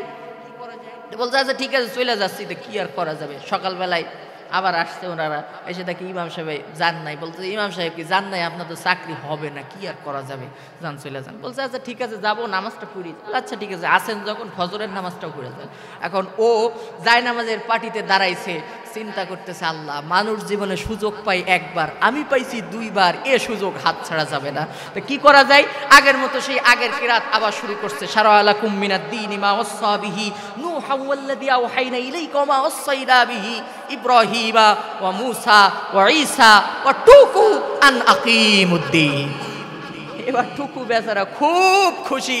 এখন ইমাম মাথা নিচু কইরা, এখানে শিক্ষা আছে, হাসার জন্য বলি নাই, মাথা নিচু করে চলে যায়। সভাপতি আর সেক্রেটারি কয়, কি ব্যাপার কেশিয়ার সাহেব, মন কি নরম হইল না? ইমামের কি চাকরি হবে না? কয় চাকরি পাকা। কয় কেন? ওই যে নামাজের ভিতর টুকুর ঢুকাই ফেলাইছে না, ও চাকরি পাকা হয়ে গেছে। ইমাম সাহেব শোনেন, হয়তো আপনাদেরকে একটু আমি হাসি খোরাকি দেওয়ার জন্য বা দরকার আছে এই জন্য বললাম, কিন্তু এখান থেকে একটা বড় শিক্ষা আছে। সেটা কি জানেন? আমাদের সমাজে অনেক ইমাম আছে যারা চাকরি বাঁকানোর জন্য অনেক কোরআনের ফরজ আইনগুলা, ইসলামের হুকুমগুলা, বিধানগুলা গোটা পৃথিবীর মুসলিম জাতির কাছে গোপন করে। এমন ইমাম মনে হয় নাই?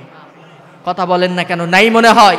শুধুমাত্র সওয়াবের ওয়াজ করে, ফজিলতের ওয়াজ করে, কিন্তু রাসূল রাষ্ট্রপতি, সেনাপতি, বিচারপতি, যুদ্ধের ময়দানে রাসূল রক্ত ঝরাইছেন, তায়েফের ময়দানে রাসূল রক্ত ঝরাইছেন, দান মোবারক শহীদ করছেন। এই কথা শুনলে ইমাম সাহেবের বড় কষ্ট হয়। তখন ইমাম সাহেব আর কোনো কথা বলতে পারে না, পরিষ্কার ভাষায় বলতে পারি, তোমার থেকে বেঈমান, তোমার থেকে বড় মুনাফিক ইমাম আসমান জমিনের নিচেই আর একটাও হইতে পারে না।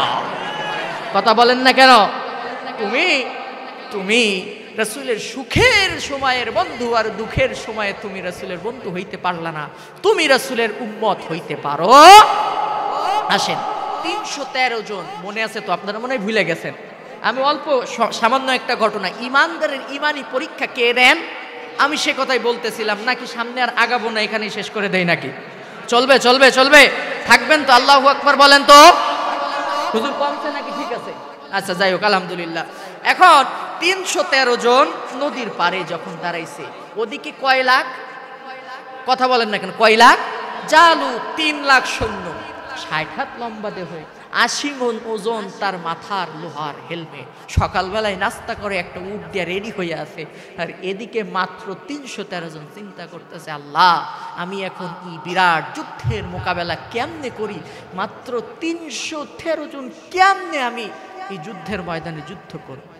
আল্লাহ রাব্বুল আলামিন যেহেতু ঘোষণা দিয়েছেন যে আমি অবশ্যই ঈমানদারদেরকে সাহায্য করব, সূরা হামিম সাজদার ভিতরে আল্লাহ বলছেন, ওয়াদা করেছেন, ইন্নাল্লাযীনা ক্বালু রাব্বুনাল্লাহু সুম্মা ইসতাকামু তাতানাজ্জালু আলাইহিমুল মালাঈকাতু আল্লা তাখাফু ওয়া লা তাহজানু وأبشروا بالجنة التي كنتم توعدون الله أكبر।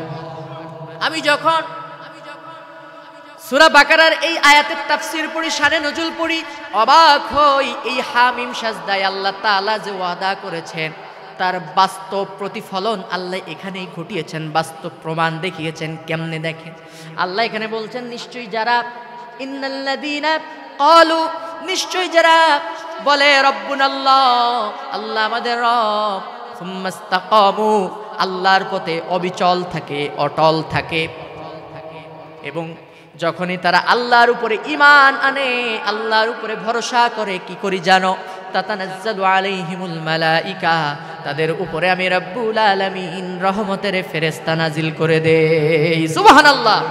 ফেরেশতা নাজিল হয়ে বলে, আল্লাহ তাখাফু, কোনো ভয় করিস না, কোনো ভয় করিস না, ওয়ালা তাহজানু, কোনো চিন্তা করিস না, ওয়াবশিরু বিল জান্নাতিল্লাতী কুনতুম তুআদুন, আল্লাহর জান্নাতের শুভ সংবাদ নিয়ে নাও। জোরে বলেন সুবহানাল্লাহ।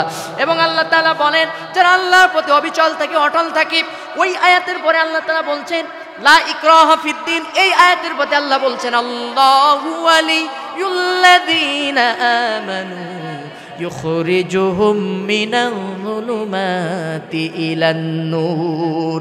আমি রব্বুল আলামিন ঈমানদারদের অভিভাবক। এখানে অভিভাবক বলতে হচ্ছেন তিনি, যিনি ঈমানদারদের সুখের সময়, দুঃখের সময়, সব সময় তার পক্ষে থাকেন, তিনি হলেন আমার আল্লাহ। সুবহানাল্লাহ পড়ে দেখেন আল্লাহ কেমনে মানুষের পক্ষে থাকেন, আল্লাহ কেমনে সাহায্য করেন।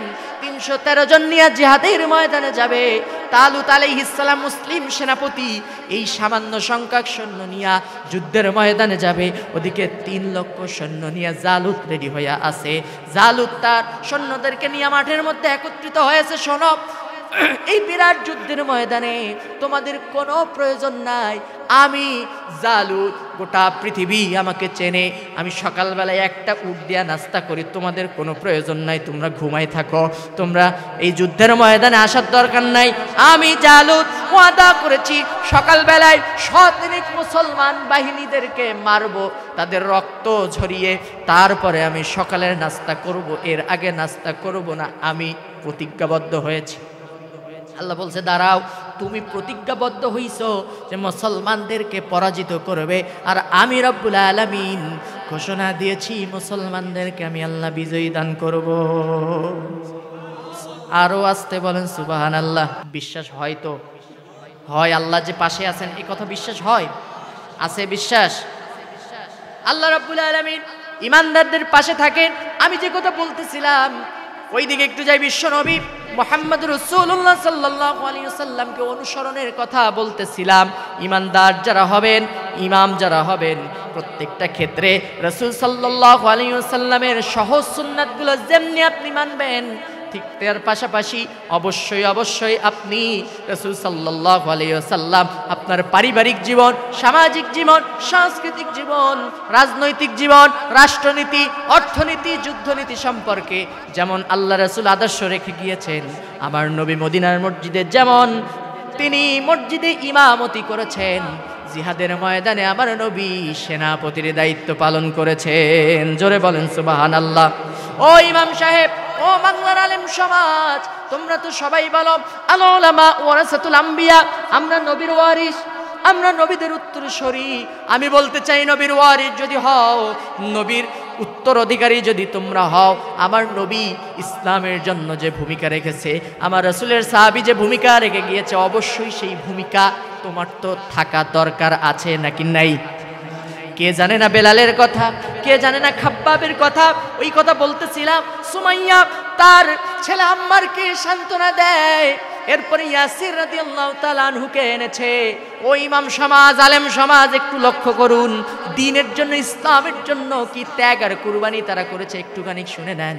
ইয়াসির রাদিয়াল্লাহু তাআলা আনহুকে দাঁড় করিয়েছে আবু জাহেল, দুই পাশে দুই শক্তিশালী তাজা উট দাঁড় করায়ছে, দুই পাশে রশি বেঁধে, দুই উটের পিছনে বেঁধে দিয়েছে। আবু জাহেল বলতেছে, ও ইয়াসির, ঈমান ছেড়ে যাও, তুমি আল্লাহর প্রতি যে বিশ্বাস এনেছো ওটার থেকে চলে আসো। আল্লাহ নেই, নবী বলতে কেউ নাই, তুমি আমাদের পক্ষে চলে আসো। প্রস্তাব যখন দিয়েছে, ইয়াসির আল্লাহর গোলাম বলে, কখনোই সম্ভব নয়। যদি বলো এইটা তুমি, আবু জাহেল বলতেছে, না না না, এমন যদি তুমি বলতে থাকো, শোনো শোনো কিভাবে তোমাকে। ইয়াসির বলতেছে, কখনোই সম্ভব নয়, ঈমান ত্যাগ করব, ত্যাগ করব। দুই পাশ দিয়ে দুই শক্তিশালী তাজা উট হাঁকিয়ে দিয়েছে। মাঝখান থেকে ইয়াসির আল্লাহর গোলাপ চিটতেছে, ভাগ হয়ে যাচ্ছে, দুই ভাগ হয়ে যাচ্ছে, মাঝখান দিয়ে রক্ত পড়তেছে, জমিন ভিজে লালে লাল হয়ে যায়। ইয়াসির আল্লাহর গোলাপ দুই চোখের পানি ফেলতেছে আর বলে, মাবুদ, আমার কোনো দোষ নাই, আমার কোনো অপরাধ নাই, শুধুমাত্র তোমার প্রতি ঈমান এনেছি, তোমার রাসূলের প্রতি ঈমান এনেছি। এই ঈমান আনার কারণে আবু জাহেল আমাকে দ্বিখণ্ডিত করতেছে। তুমি আমাকে ইব্রাহিমের মতো ঈমান দাও, আগুনে ফেলেছে তারপরেও সে ঈমান ত্যাগ করে নাই। তুমি জাকারিয়ার মতো ঈমান দাও, চিরে দ্বিখণ্ডিত করেছে তারপরেও ঈমান ত্যাগ করে নাই। আয় আল্লাহ, তুমি আমাকে ধৈর্য ধারণ করার তৌফিক দান করে দাও। দুই পাশ দিয়া দুই তাজা উঠে টান মেরেছে। আল্লাহর নবীর সাহাবী ইয়াসির রাদিয়াল্লাহু তাআলা আনহু মাঝখান দিয়ে দুই ভাগ হয়ে জমিনে দুইটা খণ্ড পড়ে গেছে। আল্লাহ আল্লাহ বলতে বলতে জমিন থেকে বিদায় করে দিয়েছে, বিদায় নিয়েছে, তবু দ্বীন থেকে, ইসলাম থেকে, ঈমান থেকে এক চুল পরিমাণেও সরে আসে নাই। সুবহানাল্লাহ পড়ে, আরো জোরে বলেন সুবহানাল্লাহ। এখনো সেই ঈমানের দরকার আছে নাকি নাই? মুমিন তো কখনো মাথা নত করে না, হোক না সে বন্দী কারাগারে। মুমিন তো কখনো মাথা নত করে না, হোক না সে বন্দী কারাগারে। আল্লাহর ভালোবাসা যে পেয়েছে, রুখবে বলো তারে কেমন করে? আল্লাহর ভালোবাসা যে পেয়েছে, রুখবে বলো তারে কেমন করে? চাই না সে দুনিয়ার কোন সুখ সম্পদ, চাই শুধু জান্নাত পরপারে। চাই না সে দুনিয়ার কোন সুখ সম্পদ, জান্নাত চাই শুধু পরপারে। আল্লাহু আকবার। আমি যে কথা বলতেছিলাম, এজন্য এক নম্বরে ঈমান আনতে হবে কার উপরই? আরো জোরে বলেন না, কার উপরে ঈমান আনবেন? আল্লাহ যেটা নিষেধ করেছেন সেটাও আপনি মেনে নিবেন, আল্লাহ যেটা আদেশ দিয়েছেন সেটাও আপনি মেনে নিবেন। এই অর্ডার আল্লাহ তাআলা দিয়েছেন। আল্লাহ রাব্বুল আলামিন বলছেন, আমি আল্লাহর প্রতি ঈমান এনে যদি তোমরা সামনের দিকে অগ্রসর হও, বিশ্ব নবী মুহাম্মদ সাল্লাল্লাহু আলাইহি ওয়াসাল্লামের প্রতি ঈমান এনে যদি সামনের দিকে অগ্রসর হও, আমি রাব্বুল আলামিন জাহান্নাম হারাম করে দেব, জান্নাত তোমাদের জন্য ওয়াজিব করে দেব। এই অর্ডার কে দিয়েছেন? এ ওয়াদা কে করেছেন? জোরে বলেন, কে করেছেন? আল্লাহ ওয়াদা করেছেন। তিন নম্বরে আল্লাহ তাআলা বলছেন, ওয়াতুজাহিদুনা ফিস সাবিলিল্লাহ, আল্লাহর রাস্তায় তোমরা জিহাদ করবে, জান এবং মাল দিয়া জিহাদের ময়দানে তোমরা হাজির হবে। এখন আমার দেশে এক শ্রেণীর মুসলমান, তারা চিন্তা করে জিহাদ বলতে মনে হয় এমনটা বোঝায় যে ইসলাম যে মানবে না তারা ঠ্যাং ধইরা আছাড় দিবা, তা না হলে তার মাথা কেটে হাতে ধরাই দিবা, এর নাম মনে হয় জিহাদ। নাকি এর নাম জিহাদ? যে ইসলাম যে মানবে না তারে মেরে ফেলতে হবে, এটাই জিহাদ না, এটার নাম জিহাদ না। ইসলাম এমন একটি ধর্ম, জঙ্গিবাদ সন্ত্রাসবাদ, উগ্রবাদ, এটাকে কি ইসলাম প্রশ্রয় দেয়? কথা বলেন না কেন দেয়? মুসলমানদের থেকে শান্তিপ্রিয় পৃথিবীতে আর কেউ আছে নাকি? আজকে ইহুদি নাসারারা পশ্চিমা বিশ্ব আমাদেরকে গালি দেয়, আমরা নাকি জঙ্গিবাদ, সন্ত্রাসবাদ, উগ্রবাদকে লালন করি, আমরা নাকি হিংসাত্মক চিন্তাধারা নিজেদের মধ্যে লালন করি। শোনো শোনো, আমার রাসূল এটা শিক্ষা দেন নাই, কারণ আমার রাসূল পৃথিবীতে এসেছিলেন শান্তি প্রতিষ্ঠার জন্য। তিনি শিখিয়ে গিয়েছেন কিভাবে মানুষদেরকে ভালোবাসতে হয়। তিনি উগ্রবাদ, সন্ত্রাসবাদ আর জঙ্গিবাদকে লালন করতে মুসলমানদেরকে শিখিয়ে দিয়ে যান না। কথা বলেন না কেন? ঠিক না বে ঠিক? আমার নবী কেমন ছিল? আমার নবীর আদর্শ কি ছিল? এখানে যারাই আছেন শুনে নেন, আপনি একজন মুসলিম হিসেবে আপনি গর্ববোধ করে বলতে পারেন যে আমরা শান্তিপ্রিয় মুসলমানদেরকে আমরা ক্ষমা করতে ভালোবাসি। যারা ইসলামের বিরোধিতা করে আমরা তাদেরকে ঘৃণা করি না, আমরা সবাইকে ভালোবাসি। যে আওয়ামী লীগ করে সেও আমার, বিএনপি আমার, জামাত ইসলাম আমার, জাতীয় পার্টি আমার, সবাই আমার। যে ইসলামের পক্ষে আসবে তারাই আমার, সবাই আমার কলিজার ভাই। কিন্তু কেউ যদি ইসলামের বিপক্ষে যায়, সে যদি আমার নিজের ভাইও হয়, সে আমার শত্রু। কথা ঠিক না বেঠি? আরো জোরে বলেন ঠিক কিনা? দেখেন আমার রাসূলের আদর্শ কেমন ছিল। ইসলাম এবং মুসলমানদের থেকে শান্তিপ্রিয় পৃথিবীতে কি কেউ আর আছে? কথা বলেন না কেন? আছে? আমার নবী কি শিখাইছেন? আমার নবী হিংসাত্মকমূলক চিন্তাধারা, প্রতিশোধমূলক চিন্তাধারা কি নিজের মধ্যে লালন করেছেন কখনো? কথা বলেন না কেন? আমার নবীকে মেরেছে আবু জাহেল, মাথা ফাটিয়ে দিয়েছে, রক্ত ভিজে, রক্ত পড়ে জমিন লালে লাল হয়ে যায়। চাচা আমির হামজা বাড়িতে এসে দেখে শিশু মোহাম্মদের এই অবস্থা, ভাতিজা মোহাম্মদের এই অবস্থা। চাচির কাছে যখন জিজ্ঞাসা করলো যে মোহাম্মদের এই অবস্থা কে করেছে, তার চাচি মুহাম্মদ সাল্লাল্লাহু আলাইহি ওয়াসাল্লামের চাচি আমির হামজার স্ত্রী বলতেছে আবু জাহেল এই অবস্থা করেছে। দৌড়ে চলে গেলেন আবু জাহেলের বাড়িতে, ডাক দিলেন, আবু জাহেল বাড়িতে আসিস নাকি? বেরিয়ে আয়। তুই কি মুহাম্মদ সাল্লাল্লাহু আলাইহি ওয়াসাল্লামকে মেরেছিস নাকি? কেন মারলি? মুহাম্মাদের থেকে ভালো মানুষ তো আমি আমার জীবনে কখনো দেখি নাই। ওর মতো নীতি নৈতিকতার আদর্শ নিয়ে এই পৃথিবীতে কেউ চলে না, কাউকে কখনো গালি দেয় না। সে তো আল আমিন, সে তো সাদিক, বড়দেরকে সম্মান করে, ছোটদেরকে স্নেহ করে। তার এই ভালো ভালো গুণের কারণে তুই কি তাকে মেরেছিস, রক্তাক্ত করেছিস নাকি? তুই কি ভেবে নিয়েছিস মুহাম্মাদের পিতা আব্দুল্লাহ দুনিয়াতে বেঁচে নাই, এই জন্য আমার ভাতিজা মুহাম্মদ এতিম হয়ে গেছে? না না আবু জাহেল, শুনে রাখ, মুহাম্মাদের পিতা আব্দুল্লাহ বেঁচে নাই, কিন্তু তার চাচা আমির হামজা এখনো পৃথিবীতে বেঁচে আছে। আল্লাহু আকবার। আমার ভাতিজার গায়ে কেউ যদি একটা নখের আঘাত করে, নখের আঁচড়ও দেয়, আমি আমির হামজা তাকে ছেড়ে কথা বলবো না।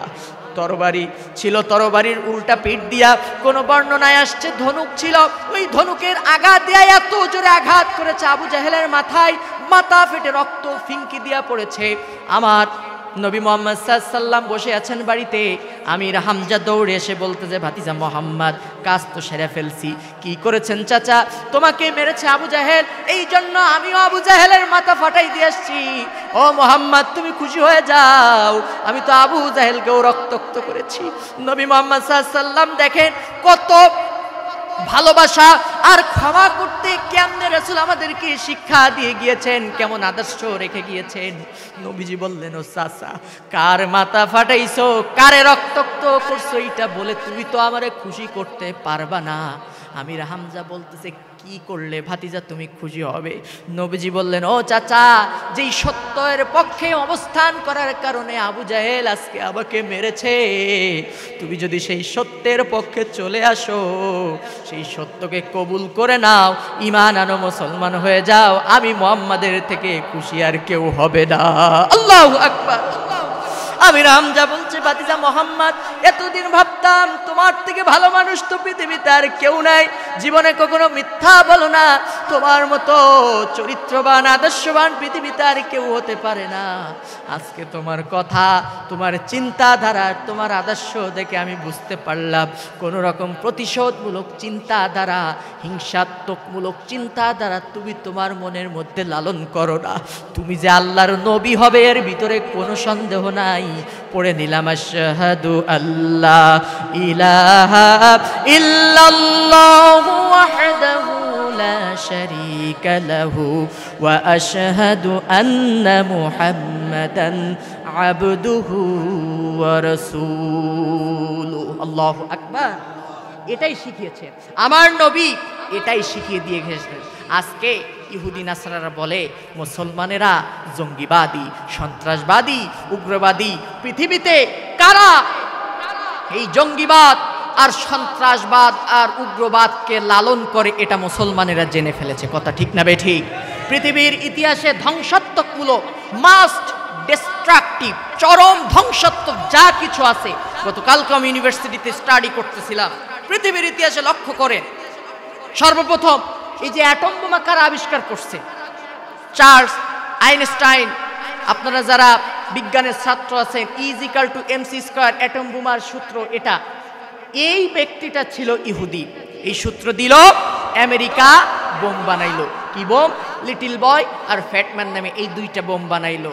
তারা জাপানে দ্বিতীয় বিশ্বযুদ্ধে জাপানে এই হিরোশিমা এবং নাগাসাকিতে যে চরম ধ্বংসাত্মক যে বোমা নিক্ষেপ করেছিল, একজন নয়, দুইজন নয়, 4 লক্ষ থেকে মতান্তরে 9 লক্ষ মানুষ তারা হত্যা করেছে। কথা ঠিক না বেঠিক? আচ্ছা বলেন, এরা কি মুসলমান ছিল নাকি অমুসলিম ছিল? কথা বলেন না কেন?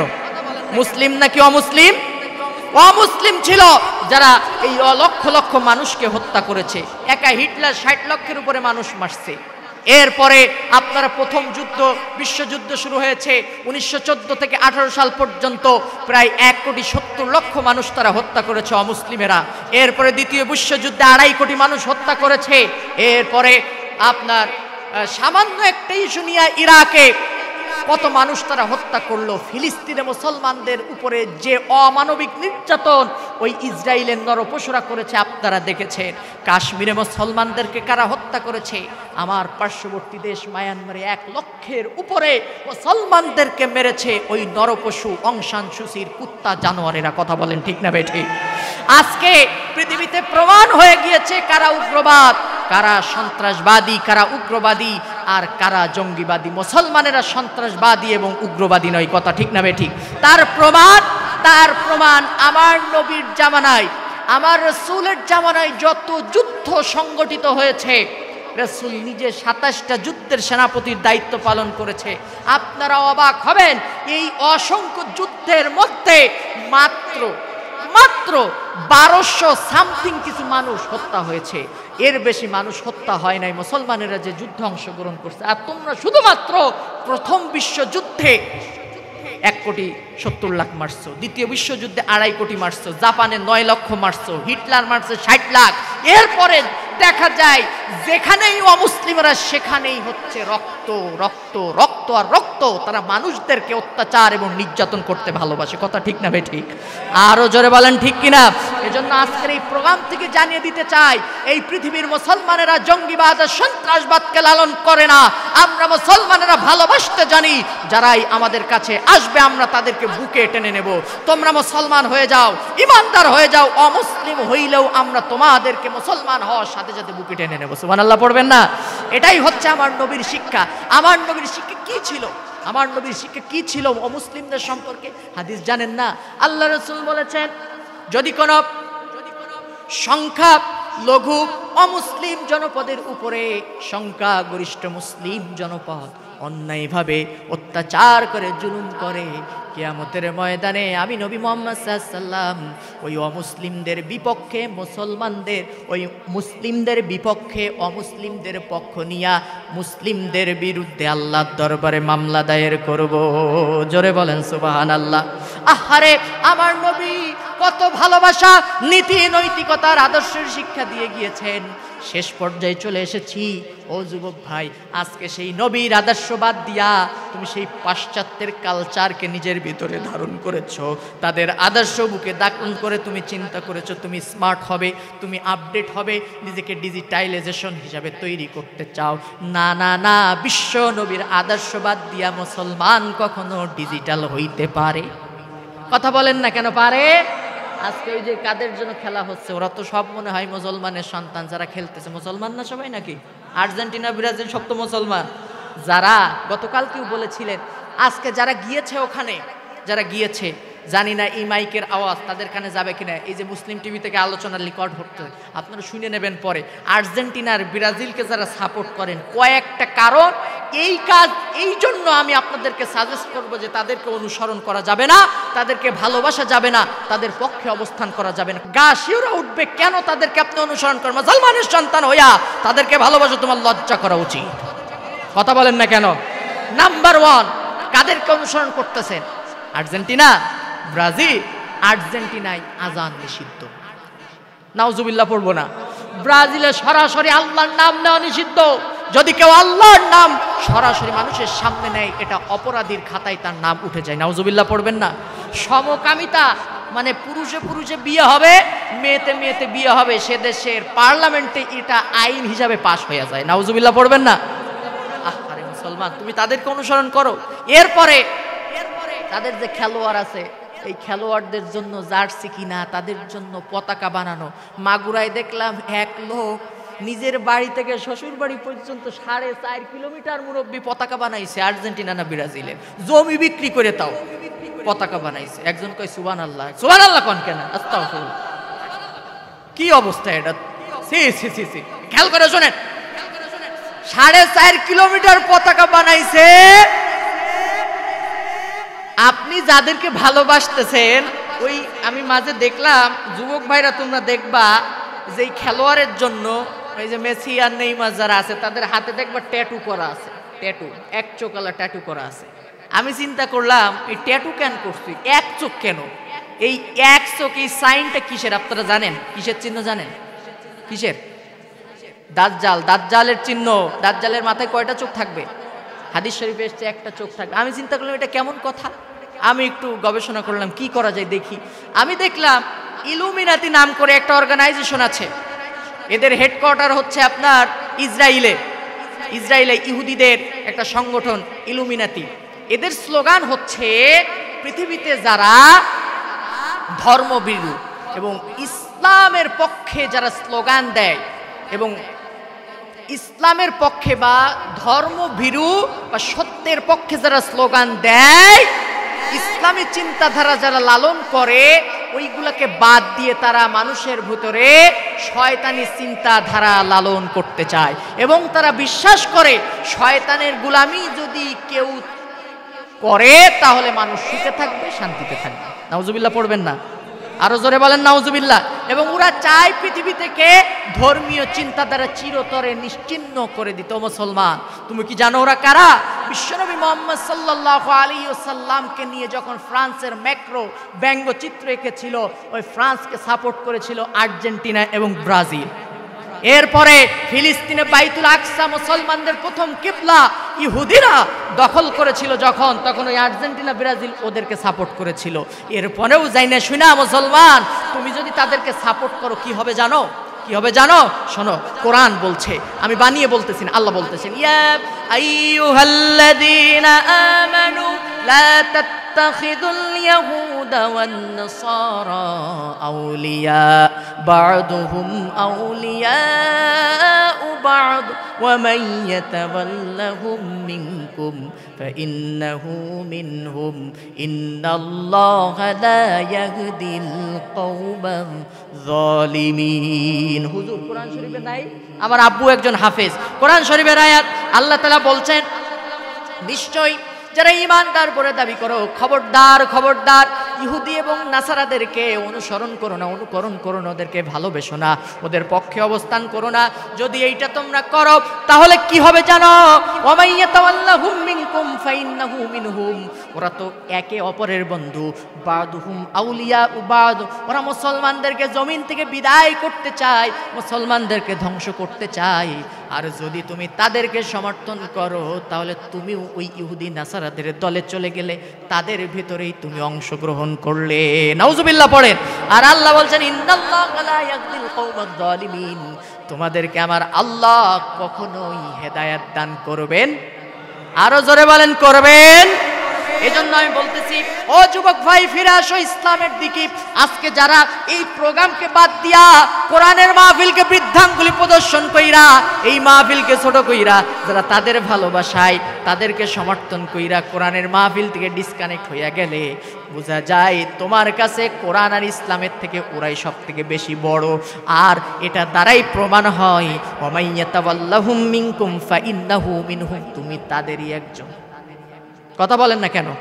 ঠিক না বে ঠিক? আরো জোরে বলেন ঠিক কিনা? এই জন্য আজকের এই মাহফিল থেকে আমাদেরকে শপথ গ্রহণ করতে হবে। আওয়ামী লীগ বুঝি না, বিএনপি বুঝি না, জামাত ইসলাম বুঝি না, জাতীয় পার্টি চরমনা সরসিনা বুঝি না। চারটা বিষয়ে মুসলমানদেরকে এক হতে হবে।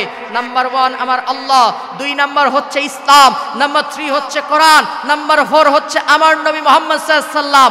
এই চারটা বিষয়ের বিপক্ষে যারাই অবস্থান করবে, মুসলমান হাতে হাত রাখতে হবে, কাঁধে কাঁধ রাখতে হবে। ওরা মুসলমানদেরকে জমিন থেকে নিশ্চিহ্ন করার জন্য গোটা পৃথিবীর ময়দানে ষড়যন্ত্রের জাল পেতেছে।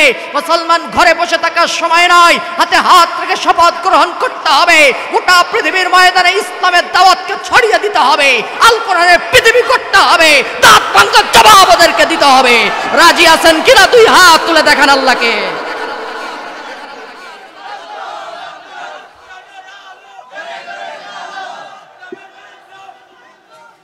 আল্লাহ কবুল করুন, বলেন আমিন।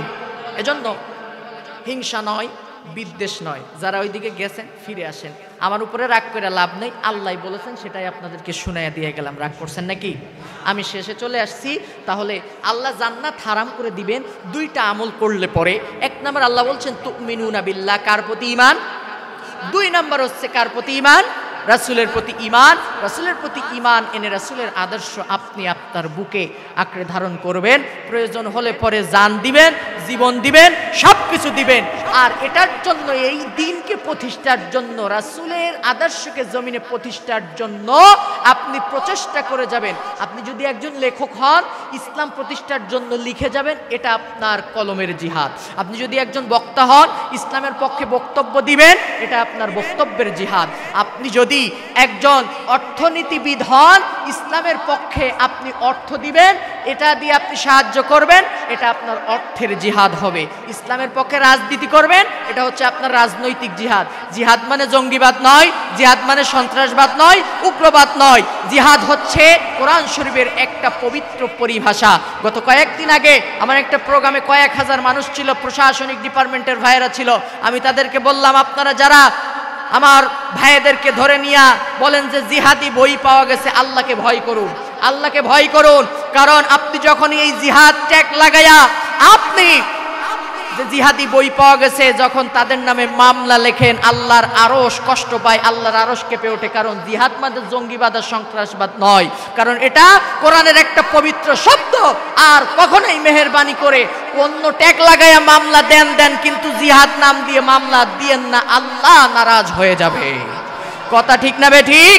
এজন্য জিহাদ এটা পবিত্র শব্দ। ইসলামের জন্য, প্রতিষ্ঠার জন্য যাই করেন না কেন, ব্যাপক ব্যাখ্যা সেদিকে আমি যেতে চাই না। এতটুকু বলি, ইসলাম প্রতিষ্ঠার জন্য যতটুকুই আপনি করবেন চেষ্টা, সেটাই হচ্ছে জিহাদ।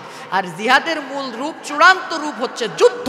আমি সেটাই আপনাদেরকে বুঝিয়ে দিয়ে আজকের মতো বিদায় নিচ্ছি। সেটা হচ্ছে আল্লাহ বলছেন ও তুজাহিদুনা ফি সাবিলিল্লাহ। যখন দিন কায়েমের জন্য, প্রতিষ্ঠার জন্য ডাক আসবে জিহাদের ময়দানে, এমন সময় যদি আসে, মুসলমান পেছনে ফিরে থাকাবে না, আল্লাহর ভয়ে ভীতি হয়ে সামনের দিকে অগ্রসর হয়ে নিজের জীবন বিলিয়ে দিতেও দ্বিধাবোধ করবে না। সুবহানাল্লাহ পড়বেন না? আরো জোরে বলেন না সুবহানাল্লাহ। এই 3টা আমল যদি করতে পারেন, তাহলে আল্লাহ বলছেন জাহান্নাম হারাম হবে, জান্নাত ওয়াজিব হয়ে যাবে। সুবহানাল্লাহ পড়ে। মা বোনদের সম্পর্কে, মায়ের সম্মান সম্পর্কে, মর্যাদা সম্পর্কে আপনি কিছু বলবেন, এ সম্পর্কে একটা চিঠি আসছে। প্রিয় ভাই, বলেন তো মায়ের মর্যাদা কে দান করেছেন? জোরে বলেন না কে? তাহলে মায়ের সম্মান মর্যাদা কে লিখে দেন? কে দিয়েছেন? ওগো মা তুমি এই ধরনের শ্রেষ্ঠ নেয়ামত, তোমারই পদ তলে রয়েছে জান্নাত। ওগো মা তুমি এই পৃথিবীর শ্রেষ্ঠ নেয়ামত, তোমারই পদ তলে রয়েছে জান্নাত। এই পৃথিবী থাকতো গো ফুল পাখিহীন, এই পৃথিবী থাকতো গো মায়া মোহহীন, যদি না পেত মায়ের মায়ারি হাত, যদি না পেত মায়ের মায়ারি হাত। ও গো মা তুমি এই পৃথিবীর শ্রেষ্ঠ নেয়ামত, তোমারই পদ তলে রয়েছে জান্নাত। সুবহানাল্লাহ পড়বেন না? কোরআনে আল্লাহ তাআলা তারি পরে মা বাপের কথা দিলেন, তাদেরই তরে সদা এহসান তরে, এহসান তরে। তাদেরই খুশিতে যে আল্লাহর সন্তোষ, তাদেরই রাগেতে হয় রব সন্তোষ। তাদেরই খুশিতে যে আল্লাহর সন্তোষ, তাদেরই রাগেতে হয় রব সন্তোষ। এ ধারার রহম তারা, এ ধারার বরকত, এ ধারার শান্তি তারা, এ ধারার বরকত।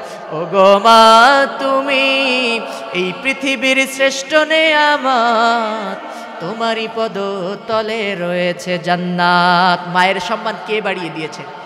আল্লাহর নবী বলেছেন, হুমা জান্নাতুকা ওয়া নারুকা, পিতামাতা তোমার জন্য জান্নাত, পিতামাতা তোমার জন্য জাহান্নাম। খবরদার খবরদার, মায়ের সঙ্গে বেয়াদবি করিস না। আল্লাহ রাসূলের কাছে একজন সাহাবী এসে বললেন, ইয়া রাসূলুল্লাহ, খেদমত করব কার? নবীজি বললেন, তোমার মায়ের, তারপরে কার? তোমার মায়ের, তারপরে কার? তোমার মায়ের, তারপরে কার? তোমার পিতার। এখানে পিতার চেয়ে মায়ের মর্যাদা আল্লাহ কয় গুণ বাড়ায় দিয়েছে? বুখারীর বর্ণনা আসছে 3 গুণ। আর আল আদাবুল মুফরাদের ভিতরে আরেকটা কিতাব আছে হাদিসের, এখানে 5 বার বলা হয়েছে। এখানে অনেক সন্তান আছে মাকে খেতে দেয় না, মাকে কষ্ট দেয়, মায়ের গলা ধাক্কা দিয়া বাড়ি থেকে বের করে দেয়, এমন কুলাঙ্গার সন্তান নাই মনে হয়? কথা বলেন না, নাই মনে হয়? মায়ের মনে কষ্ট দিবেন, মায়ের মনে ব্যথা দিবেন, আপনার জন্য জান্নাত হারাম হয়ে যাবে। শোনেন শোনেন, আলকামা রাদিয়াল্লাহু তাআলা আনহু নামে একজন আল্লাহর নবী সাহাবী, মৃত্যুর সময় কলেমা নসিব হয় না। নবীজি সাহাবীদেরকে পাঠিয়ে দিলেন, যাও আলকামাকে কালিমা পড়ে তারপরে মুসলমান বানায়া দাও। চলে আসলো। আলকামাকে বলতেছে, ও আলকামা, কালেমা পড়ে মুসলমান হও, এরপরে তুমি দুনিয়া থেকে বিদায় হও, আল্লাহর জান্নাত তোমার জন্য ওয়াজিব হয়ে যাবে। আলকামা বারবার চেষ্টা করে কিন্তু কালেমা পড়তে পারে না, মুখে আটকে যাচ্ছে, বেঁধে যাচ্ছে, বারবার কালেমা পড়তে পারে না। এমন সময় রাসূল করিম সাল্লাল্লাহু আলাইহি ওয়াসাল্লাম আলকামার মাথার উপরে এসে হাত বুলায় আর বলে, আলকামা কালেমা পড়ো। রাসূল বলার পরেও আলকামা কালেমা পড়তে পারে না। নবীজি বুঝতে পারলেন কিছুটা, বললেন, তার মা কি জীবিত আছে? তার মাকে ডাকো। মাকে ডাকা হলো। মাকে ডাক দিয়ে বলতেছে, ওগো আলকামার মা, আপনার আলকামা কি আপনার সঙ্গে কখনো বেয়াদবি করেছে? একটু আমাকে বলেন। বলতেছেন না। বলছে না, সত্যি করে বলেন, আপনার সন্তান আপনার সঙ্গে বেয়াদবি করেছে কিনা? মা জননী চোখের পানি ফেলে বলতেছে, ইয়া রাসূলুল্লাহ, ইয়া হাবিবাল্লাহ, আমার আলকামার উপরে আমার তেমন কোনো কষ্ট নাই, তবে আমার আলকামা মাঝে মধ্যে তার স্ত্রীর কথা মতো আমাকে বাজে কথা বলতো, আমি কষ্ট পেতাম, কিন্তু আমি তো সেটা মনে রাখি নাই। নবীজি বললেন, ও আলকামার মা, তুমি কি জানো না আল্লাহ কোরআনুল কারীমে বলেছেন, ওয়া ক্বাদা রাব্বুকা আল্লা তা'বুদু ইল্লা ইয়্যাহু ওয়া বিল ওয়ালিদাইনি ইহসানা। তোমার রবের পক্ষ থেকে ফয়সালা হয়ে গিয়েছে, আল্লাহর ইবাদতের পর তাদের সঙ্গে তুমি তাদের খেদমত করবে, তাদেরকে ভালোবাসবে, আর তাদের সঙ্গে মিষ্টি মিষ্টি কথা বলবে, রহমতের নজরে তাদের দিকে তাকাবে, আর তাদের জন্য দোয়া করবে। আমার সঙ্গে যারা পারেন সবাই পড়েন, আখফিদ লাহুমা জানাহায যুল্লি মিনার রাহমাতি ওয়া কুর রাব্বিরহামহুমা কামা রাব্বায়ানি সগীরা। পারেন না সবাই? বলেন, রাব্বিরহামহুমা কামা রাব্বায়ানি সগীরা, রাব্বিরহামহুমা কামা রাব্বায়ানি সগীরা। নবীজি বললেন, আলকামার মা, আপনার সন্তানকে আপনি মাফ করে দেন মন থেকে। আলকামার মা বলে, ইয়া রাসূলুল্লাহ, মাফ আমি করতে পারবো না, আমার বড়ই কষ্ট লেগেছে, ব্যথা পেয়েছি। নবীজি বললেন মাফ করে দেন। বলে না মাফ করব না। বলে আচ্ছা ঠিক আছে দাঁড়ান। সাহাবীদেরকে বলল সাহাবীরা গর্ত তৈরি করো, গর্তের ভিতরে কাঠ দাও, অগ্নিকুণ্ড তৈরি করো। অবাধ্য সন্তান কি, এই মায়ের অবাধ্য সন্তানের পৃথিবীতে বেঁচে থাকার কোনো অধিকার নাই, দুনিয়া থেকে জ্বালিয়ে পুড়িয়ে তাকে শেষ করে দেই।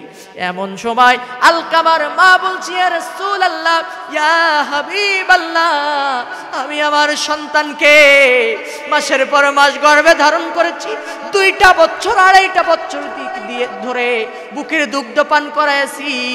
এই সন্তানকে তিল তিল করে আমি আমার সন্তানকে বড় করলাম, আর আজকে সেই সন্তানকে আপনি আমার চোখের সামনে পুড়িয়ে মারবেন, এটা আমি ওর মা হয়ে কেমনে সহ্য করব?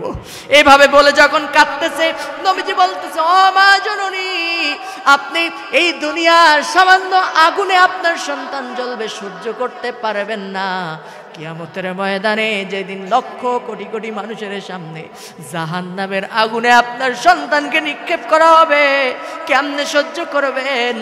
মা জননী তখন কাঁদতে কাঁদতে বলতেছি ইয়া রাসূলুল্লাহ, ইয়া হাবিবাল্লাহ, আমার মনে যতটুকু কষ্ট ছিল, আমার আলকামা আমার সঙ্গে যত বেয়াদবি করেছে, আল্লাহর নামে কসম করে বলি আমি সব বেয়াদবি এই মুহূর্ত থেকে মাফ করে দিলাম। সুবহানাল্লাহ বলে। এই কথা বলার সঙ্গে সঙ্গে কোন গোপন টেলিযন্ত্রের মধ্য দিয়া আলকামার মুখ থেকে বেরিয়ে আসলো আশহাদু আল্লাহ ইলাহা ইল্লাল্লাহু ওয়াহদাহু লা শারীকা লাহু ওয়া আশহাদু আন্না মুহাম্মাদান আবদুহু ওয়া রাসূলুহু। এমনি এমনি নবীজি বলেন নাই হুমা জান্নাতুকা ওয়া নারুকা, পিতামাতা তোমার জন্য জান্নাত, তোমার জন্য জাহান্নাম। এই জন্য সেই পিতামাতার জন্য দোয়া করতে বলেছেন কে? সেই পিতামাতার খেদমত করার কথা বলেছেন কে? কিয়ামতের ময়দানে এই হাদিসটা না বললে অপূর্ণ থেকে যায়, তাই বলেই শেষ করতে চায়। কিয়ামতের ময়দানে আজকে যে জান্নাত আপনারা হালাল করে নিলেন, ওয়াজিব করে নিলেন, আর জাহান্নাম আপনাদের জন্য হারাম করলেন, সূরা সফের এই আয়াত থেকে আল্লাহর সঙ্গে ব্যবসা করে। তবে হ্যাঁ, শুনে নেন, শুনে নেন, আপনি যতই জান্নাত আপনার জন্য ওয়াজিব করে নেন, কিয়ামতের ময়দানে আল্লাহ রাব্বুল আলামিনের জান্নাত এবং জাহান্নামের মাঝখানে একটা দল অবস্থান করবে। তারা জান্নাতেও যাবে না, তারা জাহান্নামেও প্রবেশ করবে না। জাহান্নামে তারা এই জন্য যাবে না, যেই আয়াত তেলাওয়াত করেছি আল্লাহ তাআলা ওয়াদা করেছেন ইয়া আইয়ুহাল্লাযীনা আমানু হাল আদুল্লুকুম আলা তিজারাতিন তুনজিকুম মিন আযাবিন আলীম। আল্লাহ তো ওয়াদা করেছেন আমার সঙ্গে যদি তোমরা ব্যবসা করো, আল্লাহর প্রতি ঈমান আনো, রাসূলের প্রতি ঈমান এনে জানমাল দিয়ে জিহাদ করো, শহীদ হয়ে যাও, আমি রাব্বুল আলামিন তোমাদের জন্য জাহান্নাম হারাম করে দেব। সুবহানাল্লাহ। এই জন্য এই লোকগুলা থাকবে জিহাদের ময়দানে, তারা শহীদ হয়েছে, জীবন দিয়েছে, এই জন্য তারা জাহান্নামে যাবে না। আবার রাসূল করিম সাল্লাল্লাহু আলাইহি ওয়াসাল্লাম বলেন তারা জান্নাতে ওই জন্য প্রবেশ করবে না যে পৃথিবীতে তারা মায়ের মনে কষ্ট দিয়েছে, বাবার মনে ব্যথা দিয়েছে, এই জন্য আল্লাহ তাদেরকে জান্নাতেও প্রবেশ করাবেন না। এই জন্য আজকে এই প্রোগ্রাম থেকে আমাদেরকে শপথ গ্রহণ করতে হবে, নিজের জীবনে যদি কখনো মায়ের সঙ্গে বেয়াদবি করি, বাবার মনে ব্যথা দেই, বাবাকে কষ্ট দেই, আজকে বাড়িতে গিয়ে মায়ের পা ধরে ক্ষমা চাবো, বাবার পা ধরে ক্ষমা চেয়ে নেব। বাবা তুমি যদি আমার জন্য দোয়া করো, মা যদি তুমি আমার জন্য দোয়া করো, আল্লাহর জান্নাত আমার জন্য ওয়াজিব হয়ে যাবে। ও মা, তোমার দায়িত্ব, আমার বাবার দায়িত্ব, যতদিন বেঁচে থাকো আমি আমার কাঁধে তুলে নিলাম, সমস্ত বেয়াদবি মাফ করে দিয়ে আমার জন্য দোয়া করবে। রাজি আছেন মুসলমান? হাত তুলে দেখান, আল্লাহ কবুল করুন, বলেন আমিন। আল্লাহ হাত নামান, আল্লাহ কবুল করুন। ওই 313 ভিতর থেকে দেখেন পৃথিবীতে আল্লাহর সৃষ্টি, আল্লাহর দুশ্মন যত বড় তারকে শেষ করছে আল্লাহ কত ছোট সৃষ্টি দিয়া। এটা কি বিশ্বাস করেন? বিশ্বাস করেন? আচ্ছা, ফেরাউন পৃথিবী বিখ্যাত একজন শাসক, তারে মারছিল কি দিয়া? না না, ফেরাউনকে কি দিয়ে মারছিল? পানি দিয়ে মারছিল। আল্লাহ বলল ফেরাউন তুই আমার মুসা আলাইহিস সালাম রে জ্বালাইছিস, কত কষ্ট দিছিস, এজন্য আমি পৃথিবীতে ইতিহাস হিসেবে রেখে দেওয়ার জন্য তুই যে এত দাপট দেখাইতিস, এই জন্য তোরে আমি জীবন নামক পানি দিয়া, মৃত্যু দিয়া আমি আল্লাহ আল ইয়াউমা নুনাজ্জিকা বিবাদানিকা লিতাকুনা লিমান খালফাকা আয়া, তোকে সুটকি বানায়া রাখবো কিয়ামত পর্যন্ত, যাতে করে পৃথিবীর ইতিহাসে যত স্বৈরাচারেরা আসবে তোকে দেখে যেন শিক্ষা গ্রহণ করতে পারে। নাই মনে হয়? আছে না এখনো সে লাশ? নীলনদ আছে থাকবে, সত্যকে চিরদিন ডাকবে। নীলনদ আছে থাকবে, সত্যকে চিরদিন ডাকবে। ডেকে ডেকে বলে যাবে, ডেকে ডেকে বলে যাবে, দিন ও রাত কেউ যেন ফেরাউন হয় না। পৃথিবীতে কেউ তো স্থায়ী হয় না, হোক না সে ফেরাউন কিবা নমরুদ। কেউ ভবে চিরদিন রয় না, কেউ ভবে চিরকাল রয় না, কারণ সব ক্ষমতার মালিক কে? আরো জোরে বলেন না কে? আজকে এক শ্রেণীর মানুষ চিন্তা করে 2 দিনের ক্ষমতা পাইয়া গাড়ির চাকা সবসময় নিচের দিকে থাকে না, মাঝে মাঝে উপরেও আসে। কথা বলেন না কেন? গাড়ির চাকা ঘোরে বলেই ওর নাম হচ্ছে চাকা। উপরে আসো বলে বুঝতেছো যে আমি উপরে আছি, সব পাইয়া গেছি, সব ক্ষমতার মালিক আমি।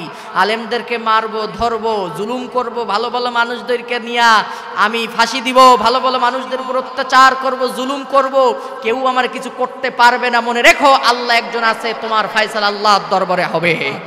এই পৃথিবীতে অনেক যুবক, এই পৃথিবীতে অনেক যুবক, অনেক তরুণ সন্তানেরা বুকে কোরআন আর রাসূলের আদর্শে বিশ্বাসী হয়ে সামনের দিকে অগ্রসর হয়েছে এবং ঈমানি দীপ্ত চেতনায় তারা বলিয়ান হয়ে শপথ গ্রহণ করেছে।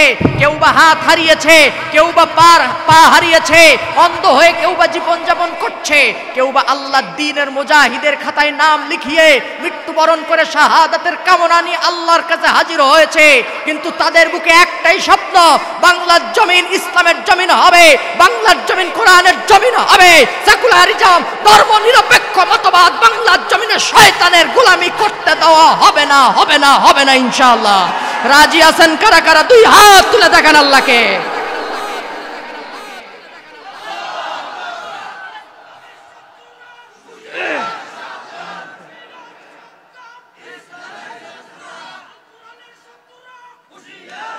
আল্লাহ কবুল করুন, বলেন আমিন। 313 জনের ভেতরে ছোট্ট একজন সৈন্য এসে বলতেছে, মুসলিম সেনাপতি আপনি আমারে অনুমতি দেন। মাত্র বয়স, তার নাম হচ্ছে দাউদ আলাইহিস সালাম। পৃথিবী কাঁপানো পরবর্তীতে একজন আল্লাহর নবীও হয়েছেন, সুবহানাল্লাহ পড়বেন না? বয়স তার মাত্র 12 বছর। কত বছর? আমি বলছিলাম না, ইসলামের দুশ্মন যত বড় তারে শেষ করছেও আল্লাহ তত ছোট অস্ত্র দিয়ে, ঠিক না? 12 বছরের সৈন্য এসে বলতেছে, সেনাপতি তালুত আমারে অনুমতি দেন, আমি ওই বিশাল দেহের অধিকারী জালুতের মোকাবেলা করব। সুবহানাল্লাহ পড়বেন না? কারণ এ সাহস কে তার ভিতরে ঢুকিয়ে দিয়েছেন বলেন তো? আরো জোরে বলেন না, কে ভিতরে ঢুকিয়ে দিয়েছেন? কারণ সে ভয় করে কাকে? আল্লাহকে ভয় করে। কি কথা, এটা একটা কথার মনে কথা হইল? তুমি কেমনে কি করবো? একটা সুযোগ দিয়েই দেখেন। 313 জনকে নিয়ে যখন সামনের দিকে অগ্রসর হয়েছে, কোরআনুল কারীমে সূরা বাকারার ভিতরে আসছে, পড়ে নিবেন, আমি সব বলার সময় নাই। 3টা পাথরের টুকরা ডাক দিয়েছে দাউদ আলাইহিস সালামকে, হে দাউদ এদিকে আসো, এই 3টা পাথরের টুকরা তুমি তোমার সঙ্গে নিয়ে নাও। এই বিরাট যুদ্ধের ময়দানে জালুতকে হত্যা করার জন্য, তাকে এই জমিনে নিশ্চিহ্ন করার জন্য এই 3টা পাথরের টুকরাই যথেষ্ট হয়ে যাবে। সুবহানাল্লাহ। দাউদ বলে, অনুমতি আমারে দেন, আমি একটু মোকাবেলা করে আসি। আচ্ছা ঠিক আছে, যাও, অনুমতি দিয়ে দিলাম। 3টা পাথরের টুকরা তার কাছে আসে, চলে গেলেন যুদ্ধের ময়দানে। জালুত বিশাল দেহের অধিকারী থেকে বলতেছে, এই তোর সেনাপতি তালুতকে আমার সঙ্গে ঠাট্টা করতেছে নাকি? আমি বিশাল দেহের অধিকারী, সারা পৃথিবী আমাকে চেনে। আমি সকালবেলা একটা উট দিয়ে নাস্তা করি, আমি শপথ গ্রহণ করেছি সকালবেলায় শতিনিক মুসলমান একসঙ্গে হত্যা করে তারপরে সকালের নাস্তা করব। যা সবগুলোর একসাথে আসতে বল। তুই কেন আসছিস, কি জন্য আসলি? তোর মতো ছোট্ট এত বাচ্চা সৈন্যকে মেরে আমি আমার যুদ্ধের হাতকে কলঙ্কিত করতে চাই না। যা বাবা, তোর ক্ষমা করে দিলাম, তুই বাড়িতে ফিরে যা। মায়ের কোলে মায়ের সন্তান মায়ের ঘরে ফিরে যেত।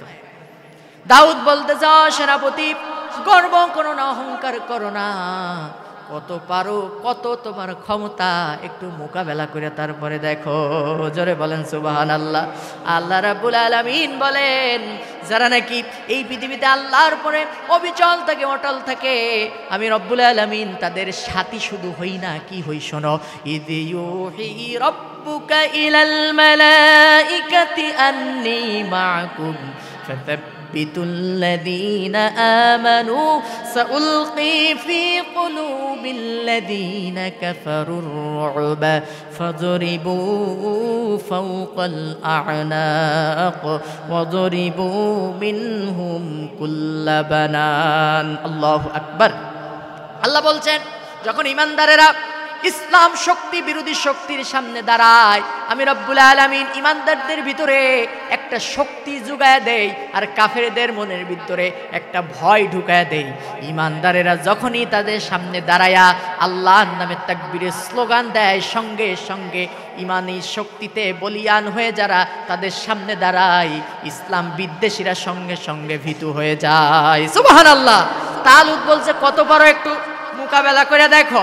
যখনই হাত বাড়িয়েছে তারা, এত বড় কথা, যত বড় মুখ নাই তত বড় কথা। যখনই হাত বাড়িয়েছে, দাউদ বলতেছে, দাঁড়াও একটুখানি অপেক্ষা করো। পকেট থেকে একটা ওই পাথর উঁচু করছে, আল্লাহু আকবার আর বিসমিল্লাহ বলে ওই পাথরটা তার দিকে নিক্ষেপ করেছে। যখনই নিক্ষেপ করেছে, সঙ্গে সঙ্গে গিয়ে তার ডান হাতে গিয়ে লেগেছে। জালুতের ডান হাতে লাগার সঙ্গে সঙ্গে এই ডান হাতটা খুলে জমিনে পড়ে গেছে। জোরে বলেন সুবহানাল্লাহ। ও চিন্তা করে, তাই তো 12 বছরের সৈন্য ওর দিকে তাকায় আছে, কিছুই বলতে পারে না, ভাষাহীন হয়ে গেছে। এ কি অবস্থা! সামান্য একটা পাথরের টুকরা কি দিয়ে মারলো, কি এমন শক্তি পাথরের ভিতরে, এটা দিয়ে আমারে আঘাত করলো, সাথে সাথে হাত একটা চলে গেল, এ কেমন কথা! অবাক হয়ে গেছে।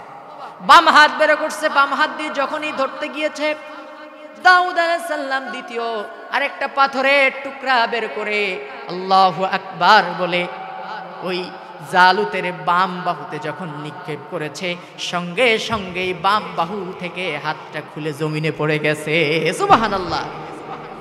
জালুত চিন্তা করে, তাই তো একই হলো। এত জোরে চিৎকার করেছে, চিৎকার করার সঙ্গে সঙ্গে 3 লক্ষ সৈন্য যারা ছিল তাদের ঘুম ভেঙে গেছে। ময়দানে এসে দেখে নিজেদের সেনাপতি জালুতের এই অবস্থা, সামনে দাঁড়ানো মাত্র 12 বছরের এক সৈন্য, 2টা পাথর মেরেছে। তাই যদি এই অবস্থা হয়, তাহলে বাকি 300 তো এখন পিছনে আছে, না জানি আমাদের কি অবস্থা হবে। আমরা সবাই পালাই। যুদ্ধের ময়দান থেকে তারা পালিয়ে বাড়ি চলে গেল। জালুত একা। দাউদ আলাইহিস সালাম তৃতীয় পাথরের টুকরাটা নিয়ে তিনি বিসমিল্লাহ বলে আল্লাহু আকবার বলে ওই পাথরটা নিক্ষেপ করলো। জালুতের গায়ে যখন লাগলো, তার সমস্ত শরীর ফুলে গেল, বাস্ট হয়ে সঙ্গে সঙ্গে জমিনের সঙ্গে মিশে ধুলার সঙ্গে একাকার হয়ে গেল। সুবহানাল্লাহ পড়ে। এ বিজয় দেওয়ার মালিককে আরো জোরে বলেন না কে? আল্লাহ রাব্বুল আলামিন বলছেন, বান্দা আমার পথে অবিচল থেকে অটল থেকে যদি তোমরা ইসলামের পথে অবিচল থাকো, অটল থাকো, আমি রাব্বুল আলামিন আজও আছি। তোমরা যদি আমার পক্ষে থাকো, আমার উপরে ভরসা রাখো, আমি রাব্বুল আলামিন আজও আছি, তোমাদেরকে বিজয় দিতে পারি। সুবহানাল্লাহ। আমার মনে হয় সে আল্লাহ এখন আর নাই, মনে হয় আছে আছে আছে আছে সে আল্লাহ মনে হয় আমাদের ডাক শোনেন না। আল্লাহ কি একটু বয়স টয়স বেশি হয়ে গেছে নাকি? আল্লাহ সেই আগের সেই আল্লাহ আছে তো এখনো, আল্লাহর উপরে বিশ্বাস আছে। সুতরাং আজকের এই প্রোগ্রাম থেকে আমাদেরকে শপথ নিতে হবে, মাঝের মতো, মুআওয়াজের মতো, হাসান হুসাইনের মতো, দাউদ আলাইহিস সালামের মতো, ইসলামের মধ্যে মুজাহিদদের মতো, ওমর ইবনুল খাত্তাবের মতো শপথ নিতে হবে। আল্লাহ এই জমিনে তোমার দিনকে প্রতিষ্ঠার জন্য, মায়ের জ্যোতির নিরাপত্তার জন্য, আল কোরআনকে সমাজে প্রতিষ্ঠার জন্য আমার বুকে তাজা কলিজা দিতেও রাজি আছি। রাজি আছো কিনা মুসলমান? লিল্লাহি তাকবীর। আল্লাহ কবুল করুক, বলেন আমিন। এখন মোনাজাত হবে, আপনারা সবাই বসেন। আল্লাহুম্মা আমিন। ربنا ظلمنا أنفسنا وإن لم تغفر لنا وترحمنا لنكونن من الخاسرين ربنا آتنا في الدنيا حسنة وفي الآخرة حسنة وقنا عذاب النار ও বিশাল আকাশের মালিক বিশাল জমিনের মালিক বিশাল পাহাড়ের মালিক বিশাল আরশের মালিক সিদরাতুল মুনতাহার মালিক বাইতুল মামুরের মালিক আয় আল্লাহ তাকায়া দেখো কাঙ্গালের মতো ভিখারির মতো তোমার দরবারে হাত তুলেছি আমরা আজকে থেকে শপথ করতেছি জীবনে আর কখনো গুনাহ করব না সারাটা জীবন নাফরমানি করেছি সারাটা জীবন আমার তোমার সঙ্গে নাফরমানি করে তোমার আইনকে বৃদ্ধাঙ্গুলি প্রদর্শন করেছি সারা জীবন গুনাহ করতে করতে নিজেদের জীবনকে শেষ করে ফেলাইছি গুনার দিকে তাকায়ও না রহমান রহিম নামের উসিলায় জিন্দেগির সব গুনাহ কাদা তুমি মাফ করে দাও আল্লাহ তুমি হয়তো আমাদের উপরে বড়ই রাগান্বিত আমাদের উপরে তুমি হয়তো বড় রাগ করেছো রে মাওলা এই পৃথিবীতে যদি কোনো সন্তান মায়ের সঙ্গে বেয়াদবি করে আল্লাহ সারাদিন ছোট্ট বাচ্চা সন্তানটি বাসায় ফিরতে পারে না মায়ের ভয়ে না জানি মা যদি আমাকে বকা দেয় সারাদিন দৌড়াদৌড়ি করার পর আয় আল্লাহ তাআলা ক্লান্ত শরীর নিয়ে বিকাল বেলায় যখন বুঝতে পারে সন্ধ্যা বেলায় যখন বুঝতে পারে এই পৃথিবীতে মা ছাড়া তো আমার কেউ নাই মায়ের ঘর ছাড়া তো আমার আর কোনো ঠিকানা নাই ঘরের দরজার কাছে গিয়া যখন মায়ে ভরা কণ্ঠে ডাক দেয় মা জননী মাফ করে দাও আর কখনো বেয়াদবি করব না মা সমস্ত রাগ ভুলে দরজা খুলে দিয়া ওই সন্তানটাকে বুকের সঙ্গে জড়ায় নেয় আর বলতে থাকে বাবারে সারাদিন কোথায় ছিলি তোর চিন্তায় ঘুমাতে পারি নাই তোর চিন্তায় আমি খেতে পারি নাই এই পৃথিবীতে এমন কোন নিষ্ঠুর মা নাই যে সন্তান যদি মা মা বলে ডাকে সন্তানকে বুকে টেনে না নিয়ে পারে আয় আল্লাহ মায়ের চেয়ে লক্ষ কোটি গুণে মায়া তোমারে বেশি সারাটা জীবন নাফরমানি করেছি সারাটা জীবন আমরা তোমার আইনকে অমান্য করেছি জানি না কখন মালাকুল মউত আমাদের মাথার কাছে আনা দেবে আল্লাহ আয় আল্লাহ তাআলা মেহেরবানি করে মাফ করে দাও তুমি আমাদের জীবনের গুনাহ খাতা মাফ করে দিয়া তোমার রহমতের কোলে আমাদের সকলকে তুমি উঠাইয়া দাও আয় আল্লাহ তাআলা এই মুহূর্তে মনে পড়ে যায় জনম দুঃখিনী মা জননীর কথা এখানে অনেক সন্তান আছে নিজের হাতে নিজের মাকে কবরে রাখছে এখানে অনেক সন্তান আছে নিজের হাতে নিজের বাপ কবরে রাখছে সন্তান যদি বিদেশে থাকে টেলিফোন মোবাইলের মাধ্যমে খোঁজ খবর নেওয়া যায় আয় আল্লাহ তাআলা মা মারা যাবার পর বাবা দুনিয়া থেকে বিদায় নেওয়ার পর সাদা কাফনের মধ্যে প্যাকেট কইরা এমন এক ঘরের ভিতরে রাইখা আসছি এই পৃথিবীতে মা যতই রাগ করুক একবার থেকে দুইবারের বেশি ডাকা লাগে না মা বাবা সাড়া দিয়া দেয় কিন্তু এমন ঘরের ভিতরে তালাবদ্ধ করে রাখছি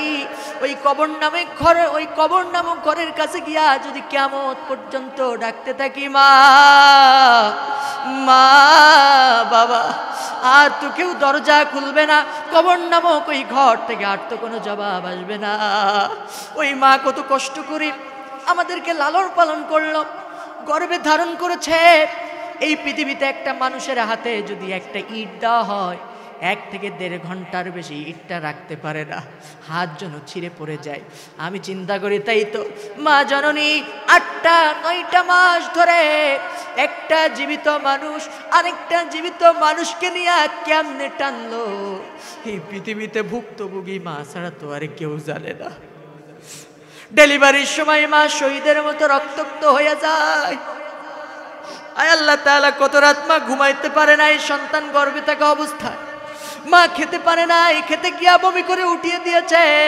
চলতে পারে না ডেলিভারির সময় মায়ের এক একটা প্রসব বেদনা যেন মায়ের জন্য মৃত্যুর যন্ত্রণা রে মাওলা আল্লাহ তাআলা তোমার হাবিব বলেছে এত কষ্টের পর যখন কলিজার 32টি নারী ছেড়া ধন চোখের সামনে আসে, মা তার ডেলিভারি আর গর্ভে ধারণের সব কষ্ট নিজের মন থেকে মুছে ফেলে দেয়।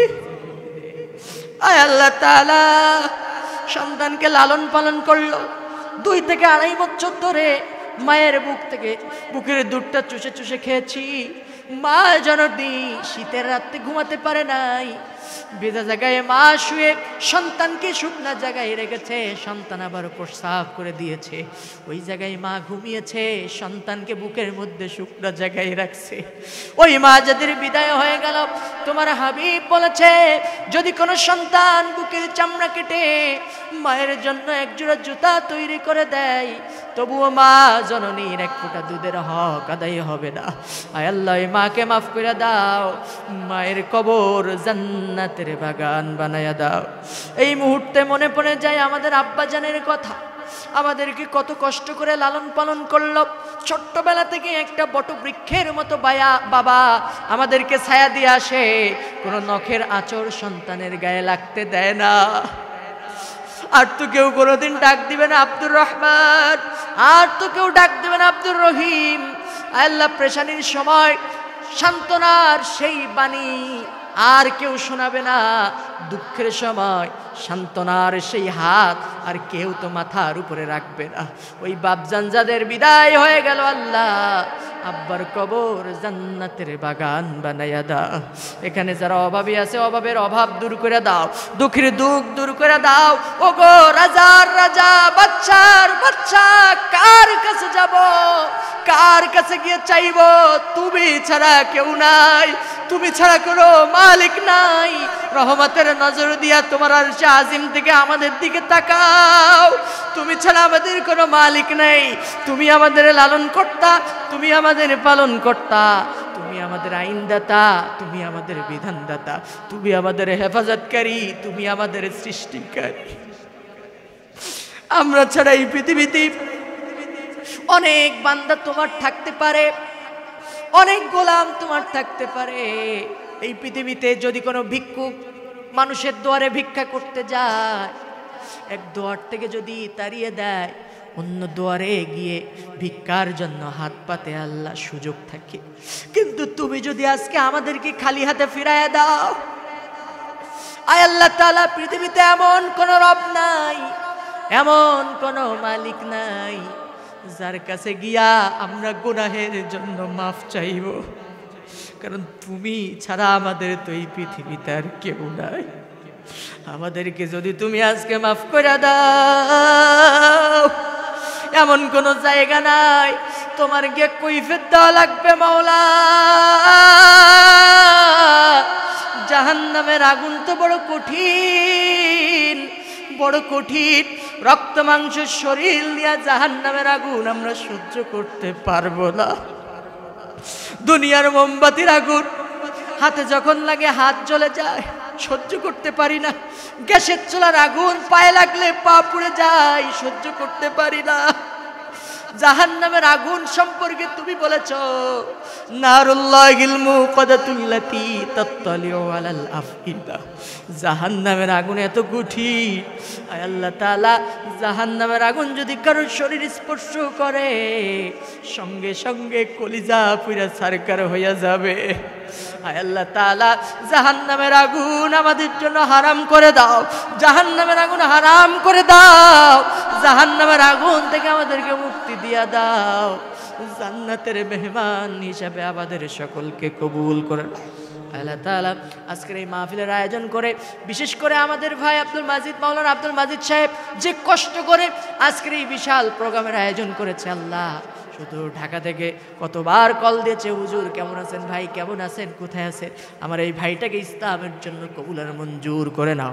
আয় আল্লাহ তাআলা আজকের মঞ্চের সভাপতি সাহেবকে কবুল করে নাও, প্রধান অতিথি বিশেষ অতিথি সহ সকলকে কবুল আর মঞ্জুর করে নাও।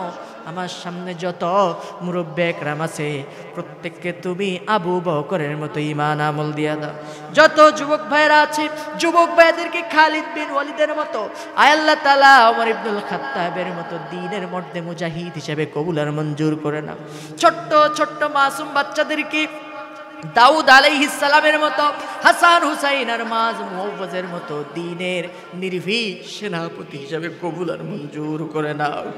আজকের এই প্রোগ্রামে যারাই যেভাবে সহযোগিতা করেছে প্রত্যেককে তুমি ইসলামের জন্য কবুল আর মঞ্জুর করে নাও। বিশেষ করে তোমার কাছে ফরিয়াদ জানাই, আমার এখানে যত পর্দার আড়াল থেকে মা বোনেরা শুনছেন, আল্লাহ কত কষ্ট করে আজকের এই প্রোগ্রামে তারা এসছে। আল্লাহ গো মেহেরবানি করে মায়েদেরকে বোনেদেরকে, মা খাদিজা, মা আসিয়া, মা সুমাইয়া, নুসাইবা বিনতে কাবের মতো ঈমান আমল দিয়া দাও। আবার যেই ভাইয়েরা ইসলাম থেকে ডিসকানেক্ট হয়ে গেছে, পথভ্রষ্ট হয়ে গেছে, ওদের প্রতি কোনো ঘৃণা নাই, কোনো বিদ্বেষ নাই, আল্লাহ দয়া করে আমার ওই ভাইদেরকে তুমি ইসলামের দিকে কবুল আর মঞ্জুর করে দাও। ইসলামের প্রতি, কোরআনের প্রতি, রাসূলের প্রতি, তোমার প্রতি ভালোবাসা তাদের অন্তরে তুমি পয়দা করে দাও। আমার এই ছোট্ট বাংলাদেশকে কবুল আর মঞ্জুর করে নাও। আয় আল্লাহ তাআলা প্রশাসনিক ডিপার্টমেন্টের ভাইদেরকে কবুল করে নাও, গোয়েন্দা বিভাগের ভাইদেরকে কবুল করে নাও, মিডিয়ার ভাইদেরকে কবুল করে নাও। সবার সঙ্গে আমার সাইফুল ইসলাম ভাই সহ, আমার বাবা সহ যারাই আমার সঙ্গে এসেছে প্রত্যেককে ইসলামের জন্য কবুল করে নাও। বাড়িতে আমার মা আছে, আমার পরিবার আছে, অসুস্থ আছে, আল্লাহ শেফায়ে আজেলা কামেলা দান করে দাও। আয় আল্লাহ তাআলা তুমি সব ডাক্তারের বড় ডাক্তার, তুমি সব চিকিৎসকের বড় চিকিৎসক মাওলা। পৃথিবীর বড় বড় ডাক্তার চিকিৎসা হবে না বলে ফেরায় দিতে পারে, আমেরিকার ডাক্তার, মাদ্রাসের ডাক্তার, ঢাকার ডাক্তার, সিঙ্গাপুরের ডাক্তার চিকিৎসা হবে না বলে ফেরাইয়া দিতে পারে, কিন্তু তুমি এমন ডাক্তার, তুমি তো ফেরাই দিতে পারো না। আয় আল্লাহ তাআলা আমরা অনেকেই দেখেছি এই পৃথিবীতে কত ডাক্তার মারা যায়, চিকিৎসক মারা যায়, রোগীরা বেঁচে থাকে। আয় আল্লাহ তাআলা ডাক্তার বলে যাও তুমি 1 সপ্তাহ বাঁচবে, তার বেশি দিন বাঁচবে না। দেখা যায় ওই রোগী বছরের পর বছর বেঁচে যায়। যেই ডাক্তার সিদ্ধান্ত দিয়েছিল রোগী বাঁচবে না, ওই ডাক্তারই 1 সপ্তাহের ভিতরে বিদায় নিয়েছে। আয় আল্লাহ জীবন মৃত্যুর ফয়সালা তোমার হাতে। আয় আল্লাহ তাআলা এখানে যেন অসুস্থ আছে শেফায়ে আজেলা কামেলা দান করে দাও। সবচেয়ে ফরিয়াদ জানাই তোমার এই গোলামকে ইসলামের জন্য, কোরআনের জন্য কবুল আর মঞ্জুর করে নাও। আমার জন্য তুমি দায়ী, দ্বীনের এই ময়দানকে উর্বর করে নাও। মনের সব আশাকে, আমার সব দোয়াকে কবুল আর মঞ্জুর করে নাও। সব শেষে ফরিয়াদ জানাই, আল্লাহুম্মা রযুকনি শাহাদাতান ফি সাবিলিক। আমাদের সকলকে শাহাদাতের মৃত্যু তুমি নসিব করে দাও। আমাদের সকলকে তুমি শাহাদাতের মৃত্যু নসিব করে দাও। আমাকে শহীদ করে সেই মিছিলে শামিল করে নিও, যে মিছিলের নেতা আমির হামজা, খোবায়েব খাব্বাব আল্লাহর ছিল যারা অতি প্রিয়, শামিল করে নিও। আমাকে শহীদ করে সেই মিছিলে শামিল করে নিও। আমার যখন ফোরাবে দিন, আসবে গহীন রাতি, থেকো আল্লাহ জীবনে হয়ে চিরসাথী, আসবে গহীন রাতি। আল্লাহুম্মা হাসিবনা হিসাবান ইয়াসীরা, আল্লাহুম্মা হাসিবনি হিসাবান ইয়াসীরা, আল্লাহুম্মা حاسبني حسابا يسيرا، اللهم أجرنا من النار، ربنا ولا تحملنا ما لا طاقة لنا به، واعف عنا واغفر لنا وارحمنا أنت مولانا فانصرنا على القوم الكافرين، ربنا افرغ علينا صبرا وثبت أقدامنا وانصرنا على القوم الكافرين، وانصرنا على القوم المنافقين، وانصرنا على القوم ইয়াহুদা ওয়ান নাসারা। আয় আল্লাহ তাআলা আমাদের সকলকে কবুল আর মঞ্জুর করে দাও। আল্লাহুম্মা ইন্না নাজআলুকা ফি নুহুরিহিম ওয়া নাউযু বিকা মিন শুরুরিহিম, আল্লাহুম্মা ইন্না নাজআলুকা ফি নুহুরিহিম ونعوذ بك من شرورهم اللهم إنا نجعلك في نحورهم ونعوذ بك من شرورهم رب ارحمهما كما ربياني صغيرا رب ارحمهما كما ربياني صغيرا رب ارحمهما كما ربياني صغيرا ربنا تقبل منا إنك أنت السميع العليم وتب علينا إنك أنت التواب الرحيم سبحان ربك رب العزة عما يصفون والسلام على المرسلين الحمد لله رب العالمين واجعل آخر كلمتنا عند الموت لا إله إلا الله محمد رسول الله السلام عليكم ورحمة الله